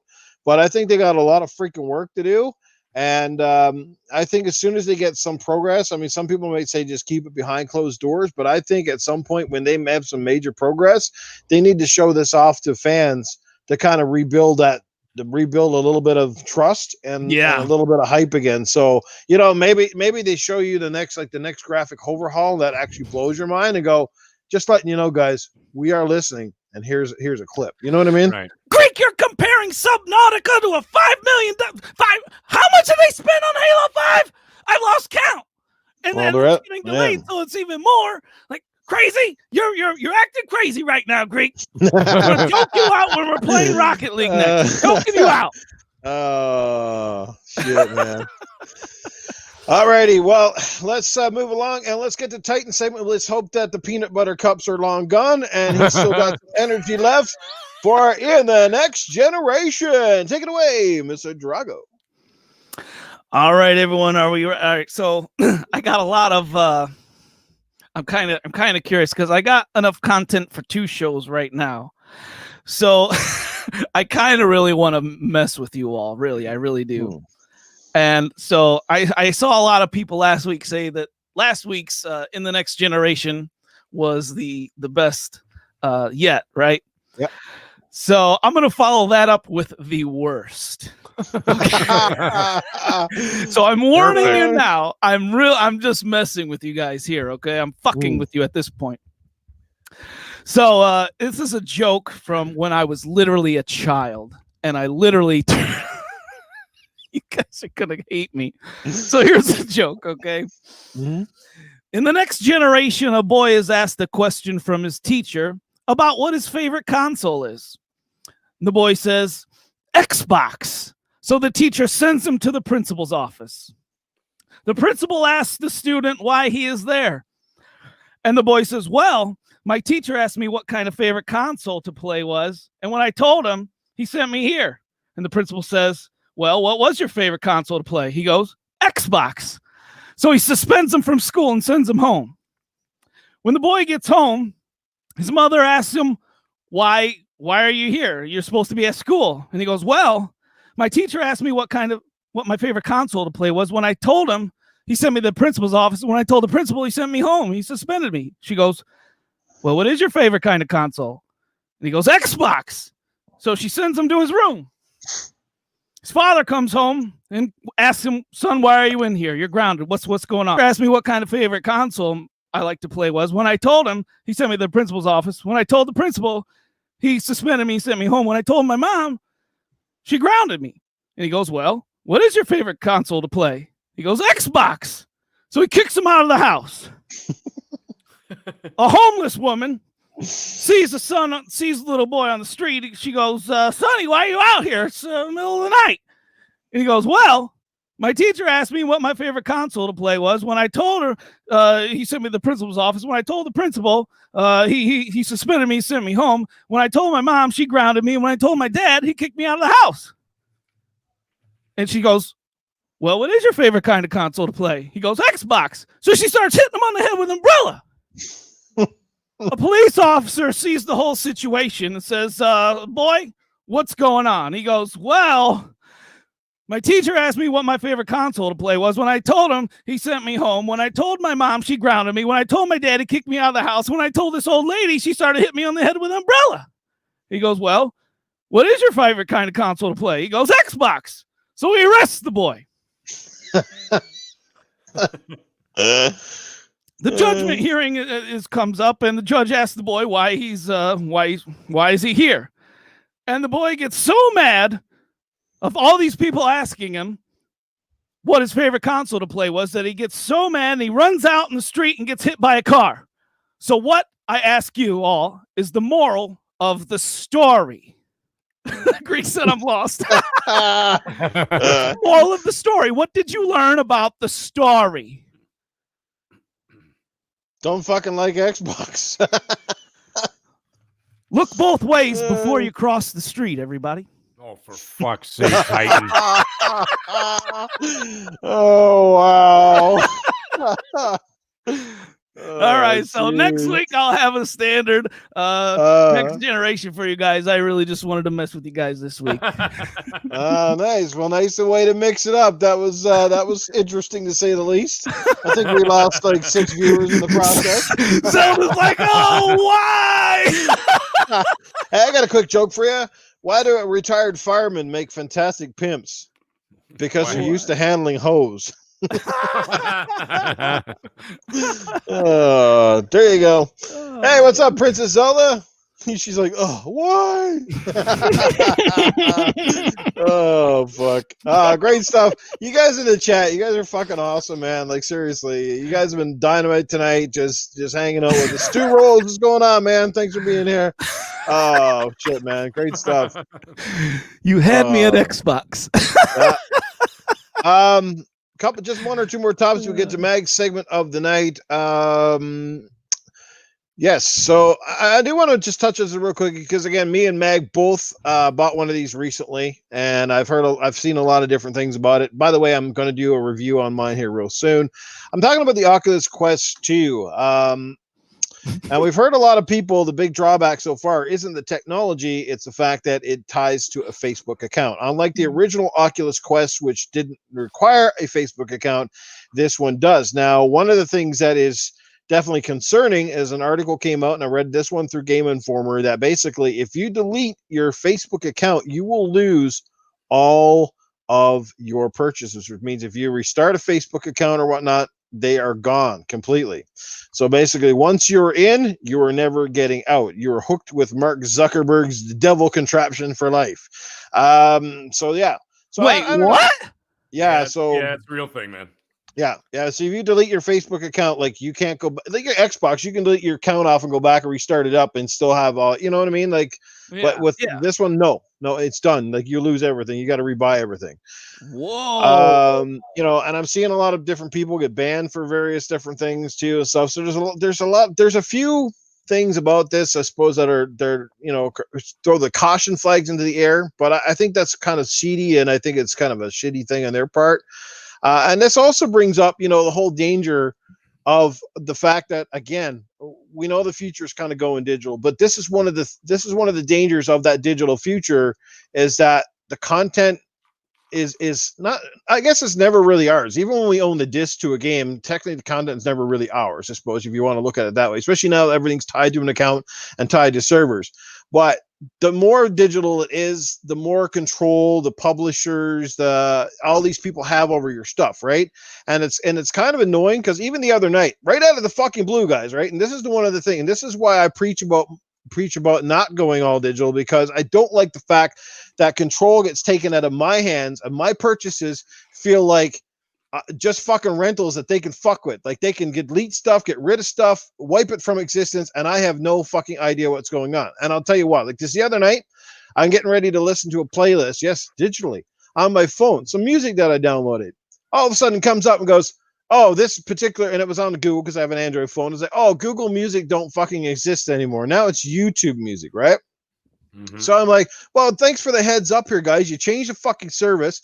I go over this thing. It's confusing as fucking hell. All my playlists are fucking gone. Everything's screwed up in different places. I was fucking mad. I'm like, this is bullshit. Like you just do what you want with people and all of their purchases. I don't even know how, maybe their songs fucking deleted, because you know how stuff goes. Sometimes the licensing changes and all of a sudden stuff doesn't exist. I've even noticed it with Spotify. 1 minute you'll download put a song in your favorites list in Spotify, and you come back a week later, you can't play the song anymore. It's fucking gone. It's because they did the licensing or whatever the shit they got going. And this is the thing that drives me nuts about digital. And they do this. I saw that like the Activision Teenage Mutant Ninja Turtle games, you can't get them anymore unless you already have them. They're fucking gone. You know, like 'cause some the other night it's like, oh, I said play the Teenage Mutant Ninja Turtle Turtles Take Manhattan game, and they were trying to download it from the store. Guess what? Not available because Activision don't have that license anymore to the fucking Turtles. So it's like, see where I'm going with this, and it's not the be all end. It's not the end of the fucking world. I guess it's like suck it up, Buttercup. But I'm telling you, like, I don't like the fact these companies just dictate whatever the fuck they want, and you sign up. And the big trade-off with the Oculus is, of course, you're getting in on the entry-level for a decent, cheaper price.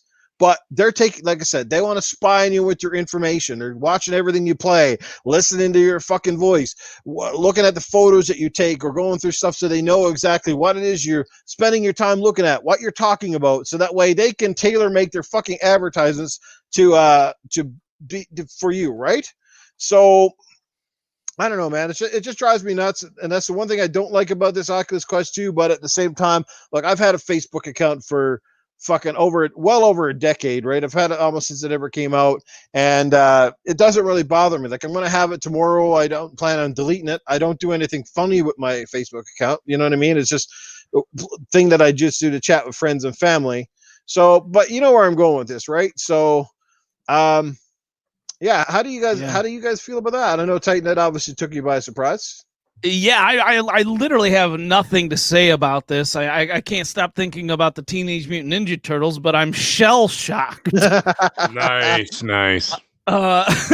Like, there's rules and regulation, and then there's this. Like, this is just way off in left field. Like, I hope people cause a severe uproar about this, because this is not right. That's like, I'm very open-minded, and I try to put myself. I'm very empathetic. I try and put myself in other people's shoes, whether it be a company, whether it be a student I teach, whether it be whatever, whether it be in my relationship. I always try and put myself in their shoes, and I got to tell you right now, I'm trying to do it right now, and I just cannot see the positives in this situation. Is anyone else struggling with this as well? There's no positives for us. All they want is the engagement on Facebook. Right. That's all it is. They just don't want to lose people. They just don't want to lose people on Facebook. This That's all is like engagement rape, though. Yeah, basically. But I mean, if you take it in a passive way, you know, like for example, unless you're posting some really rape passively. No, come on, that's not what I meant. God damn it. That's just unless you're take it. Well, unless you're in prison, then you gotta just be careful.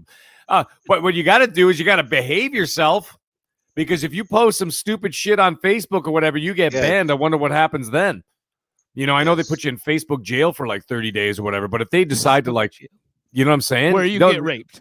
Yeah, where you get raped. Oh, yeah. A lot of people just report you for stupid reasons just because they don't like you in an app, and all of a sudden you get constantly fucking banned, right? Because I've seen that shit happen even on Xbox, where, you're good at a shooter, you kick somebody's ass, and then they report you for reasons that you had nothing to do with, just because you're beating people. They're like, well, that guy, I'm reporting him, and you're getting all these false reports. It's not like they investigate it, Exactly. They're just taking their word for it. But I don't know. You know what the thing is? The best policy to do, if you're really concerned about it. I mean, I do the same thing as you, Noof. I go to Facebook maybe once a day. Well, then that's two options, because I was going to go somewhere else with it. But there's, I go to Facebook once a day. I kind of scroll through, and I leave. Unless someone's getting hold of me specifically, or it's someone's birthday, I just say, "Hey, man, happy birthday." That's it. I don't even post on Facebook anymore. I might throw like a random comment here and there, like in one of the video game groups that I'm part of or whatever. But other than that, even then, I'm really not commenting anymore, because people are starting to recognize who I am and stuff like that, right? So I stopped posting on there, because I don't want a lot of people, knowing, my personal information and shit like that, right? So anyhow, if you're really concerned about it, there's two options. Noof said one: don't buy it. And if the other option is this: just create, if you buy one, okay, create a Facebook account and just don't use it. Yeah. You can make up any name you want now, because they don't give a shit. Like, I've had so many friends hacked. Yeah. Okay. And then, one day their name is Mary. The next day their name is fucking Moon River. Right. And I'm like, why is your name Moon River? I'm like, oh, I got hacked. And I'm like, okay, so make a new account. Call it Douchebag, or whatever the hell you want to call it. Douchebag 69. You know what I'm saying? Yeah, and then that's your account and never go on it. Mm-hmm. And you don't have to worry about it. You know, as long as you have an account connected, you don't have to interact with that Facebook account. So just create a dummy account, and then you don't have to worry about it. And then you don't have to worry about getting banned because you don't have any friends. You're not posting any crazy, ridiculous shit that'll get you thrown off of Facebook or whatever. And then that's it. It's a pretty simple workaround. But Noof, you did mention something. Excuse me for a second. I'm choking on a Reese's peanut butter cup now. Tonight's episode of Gaming brought to you by Reese's peanut butter cups. Yeah. Oh my God. Choke on one today. Yeah. It's peanut butter What? Yeah. You did mention something about like licensing agreements and shit like that. Like when it comes to like digital, the one good thing, like if I bought like an Aerosmith album from like 1985, yes, no matter, you could change the license 450 times. Guess what? I still got that album. Those songs ain't going anywhere, right? They're not leaving the disc, and that's the problem. Like you said, you mentioned with digital is that they have full control and they control the narrative. That kind of sucks. So that is a downfall, but I try not to think about it too much. I know that sounds extremely, a weak position of mine, but I've been on Facebook since 2007 when it started, or 2006, whenever it started. I've had no issues. So, I mean, I know they're listening to me. I might talk about a new pair of fucking shorts, and all of a sudden I'll be like, yeah, honey, I got to go to the mall tomorrow. I got to go pick up a new pair of shorts, at the beginning of the summer. All of a sudden, there's all these ads for cargo shorts all over my Facebook. I'm like, fuck you guys, but whatever, man. If you want to fuck with them, start talking about crazy shit. Just be like, honey, do you want to go buy those purple double-headed dildos? See if any of that shows up on Facebook, Zuckerberg. But taking away things that you've like purchased and stuff, that's crazy in my opinion. I feel Facebook is more of a like information / gossip service anyways. Like you could tell who has COVID on there. Other than that, like Facebook needs to just shrivel up and die, in my opinion. I wouldn't bat an eye. Like it's getting too bold and big-headed for my taste. I honestly only have Facebook just to play Oculus now.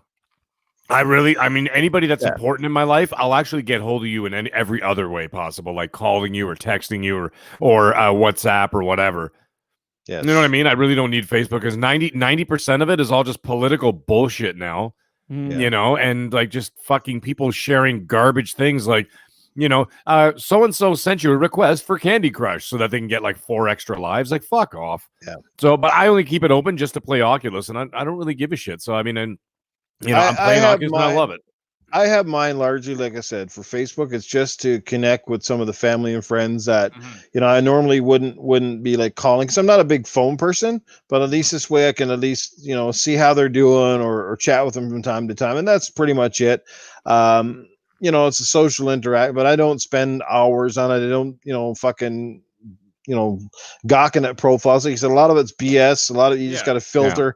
Back it was pretty simple when it first came out. Now it's very complex because there's so many different things. There's so many aspects of Facebook now, right? So, but like I said, I try to keep mine simple. I keep my friends list short. Anybody that drives me nuts, I kind of mute. And like I said, and I know myself. I know I stick within the guidelines when I'm online playing. Like I'm not going to be out there saying and doing dumb shit. I leave that for this podcast. Yeah. Oh, speaking of dumb shit, I heard some dumb shit today, but that's a story for another time. Oh my God. But anyway, let's catch up to the super chat, and then we're going to get to Mag segment before we get out of here. So Regulator, again, I think this is like his fifth super chat of the night, drops another $1.99. He has to work in 4 hours. You guys keep grinding, fellas. Thank you, Regulator, man. You are fantastic. Thanks for the super chats, but most importantly, just thanks for showing up, man, being here. We appreciate it. We see all you guys in the chat and try to acknowledge each and every one of you. When we can certainly do so. Princess Zelda, how are you doing? Iceman, LMH, what's going on? Iceman, we got to play some Gears or something soon, bro. It's been way too long. Doggy Dog, our good friend Doggy Dog, who's been here since day one. He drops a super chat and he says $1.99. Love the show. You guys are awesome. Well, you're awesome too, Doggy Dog. You've been one of our most consistent supporters. We appreciate you, bro. And thanks for being here. Stu Rosa, what's going on, man? How's it going? All that stuff. So let's get into it. He's also the biggest supporter of my achievements too. He's always liking my achievements that I get. Appreciate it, Doggy. All right. Yes, he needs his own segment, the doghouse. Are we gonna, Doggy? Are we gonna be able to get you on the show sometime? Do you have what? There you go.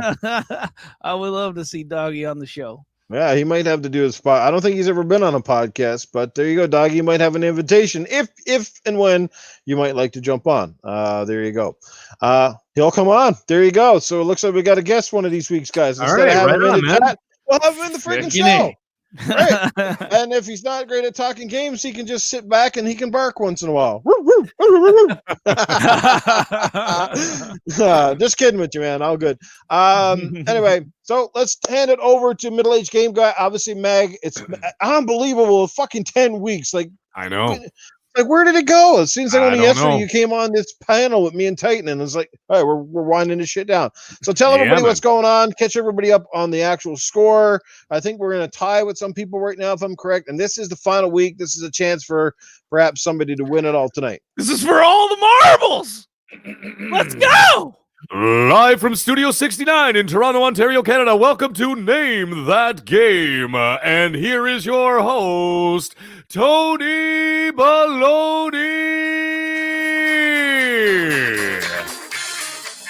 Oh, it's Tony Baloney here. Tony Baloney is in the house. Oh my God, it's the season finale. It's the season finale of Name That Game. We got Titan Draco here. We got Noof Nukem. We got a great chat. We got Doggy Dog 420. He's going to be a guest on the show. I'm so excited. Anyways, let's get into the final episode of this year's Name That Game. So what I'm going to do, I'm going to remind everybody that the rules are very simple. I will describe a game very badly from any generation, and you must simply name that game. And tonight, there will be no warm-up question, okay? Because what's going to happen is I have 2 questions for you, and in case there is a tiebreaker, I have the bonus question. So there will be no talking from the panel. Do you understand that, Titan and Nukem? Do you understand that? So what if it's a tiebreaker question and neither of them get it? Then what? Then go fuck yourself. That's what I say. How about that for an answer? The game will carry over to season 2. Yeah. Then just like PS5, you'll have to wait till 2021, jackass.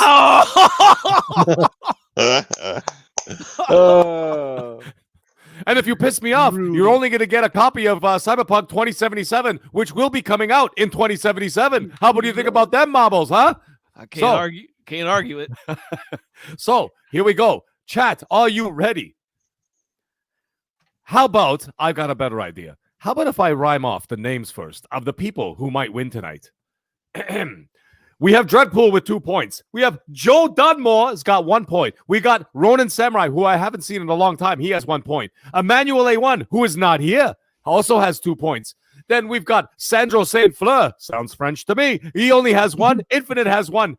Crazy Greek Dude's got 1. And Jay Slayer 66 has got 1. So it's anybody's match tonight. I'm rooting for you, Crazy, my Rocket League buddy. Oh, I see them in the chat already. I see Infinite and Crazy Greek Dude right there. I don't know where the hell Dreadpool took off to. I don't know. But anyhow, doesn't matter. If he's not here, he can't win. So here we go. Here is the winning question on Name That Game. I have a dildo for a nose, and a snake doesn't seem to like that shit. Name that game. Oh my God. What kind of a Red Raven? You are ridiculous. Destiny? Who's got a dick sticking out of their face in Destiny? 10 points away from him. Utterly ridiculous. Dr. Rayman? That is not a dildo. Oh my God, it was Joe Dunmore. It's Cubert. It's Cubert. Wow. I have a dildo for a nose, and a snake doesn't seem to like that shit. Oh, that is right. God. But my goodness, do we have ourselves a fucking problem now? And Titan Drago said something about it. Well, guess what, folks? We have a tie. Overtime. We've got a tie. Emmanuel A1 has got 2. Joe Dunmore has got 2. And Dreadpool has got 2. Holy mackerel. What the hell are we going to do with ourselves? So, I've got the tie-breaking question. And this is for all the marbles, okay? I don't give a shit how many points it's worth. This is the one. So y'all better be ready. Joe Dunmore, I hope you're ready. Dreadpool, you better be ready. Here we go. Name that game.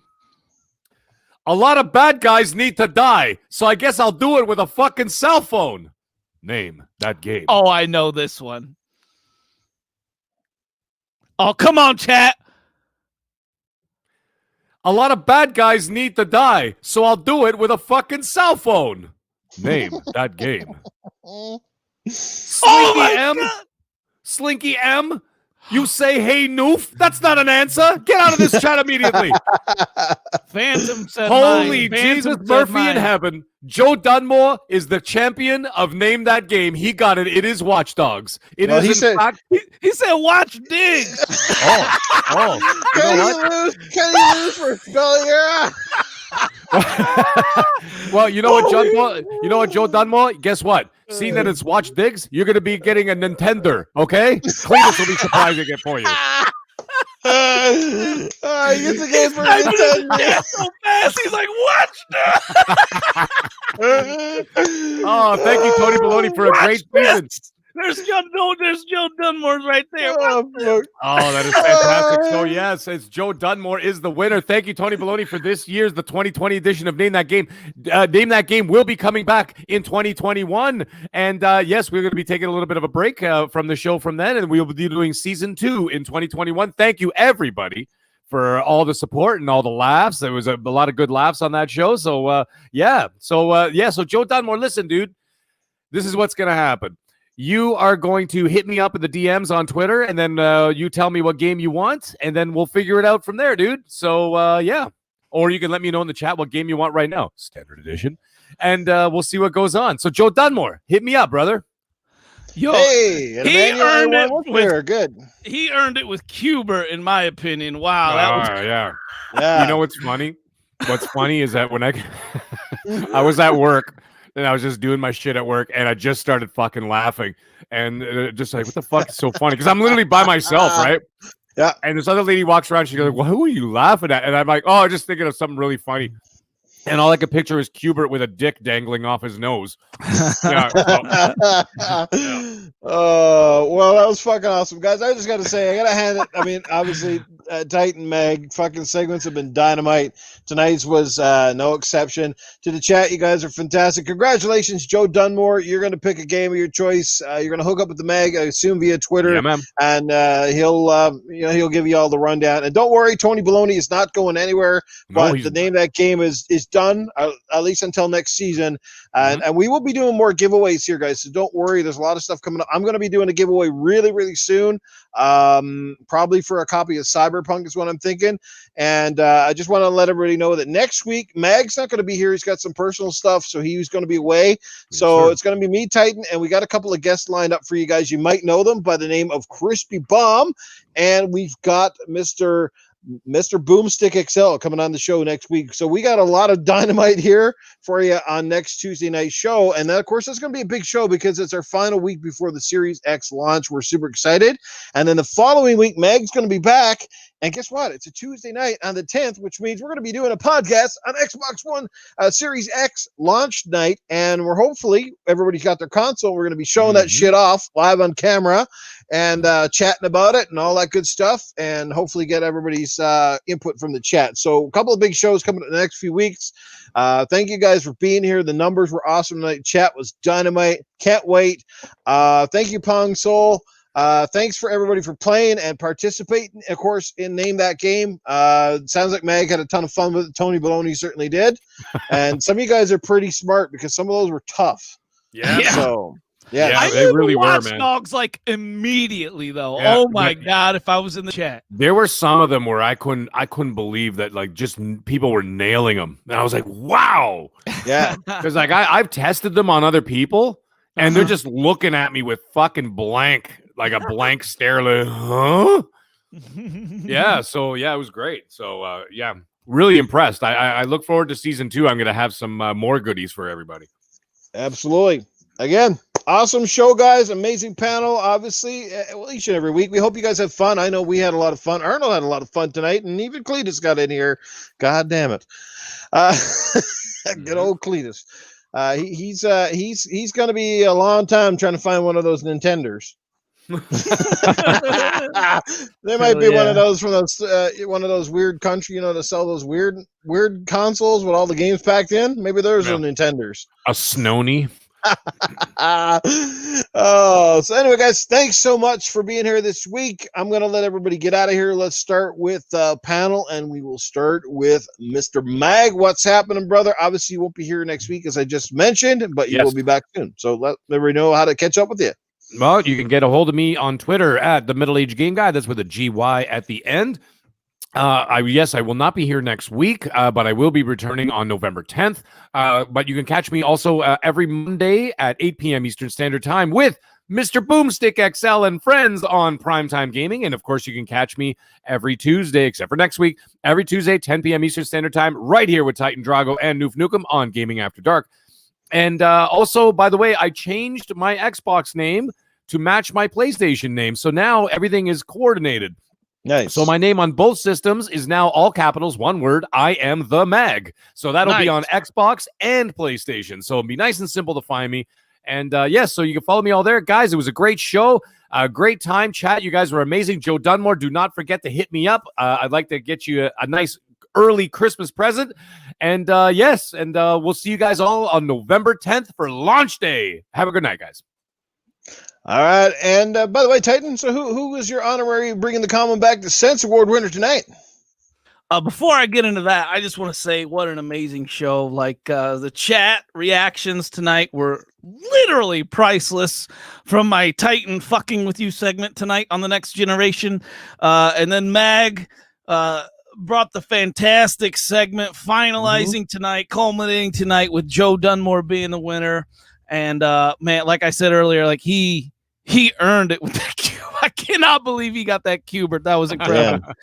And then we got Noof with his skill. Oh my gosh, like I've never heard a better Arnold impression, and this guy comes up with everything off his hip like that, like from raps to just off it's literally improv. It's crazy. Like people get paid millions and millions of dollars to do improv and do it half as good as Noof, in my opinion. But tonight we all gotta be more like the Phantom Kraken in the chat. He is my common sense winner of the week, because when you can tell a joke and back it up with mathematics, that's skill. Let's all be more intelligent with our life, and let's all bring the common back to sense. Well, at least we know there's one Kraken who isn't lacking.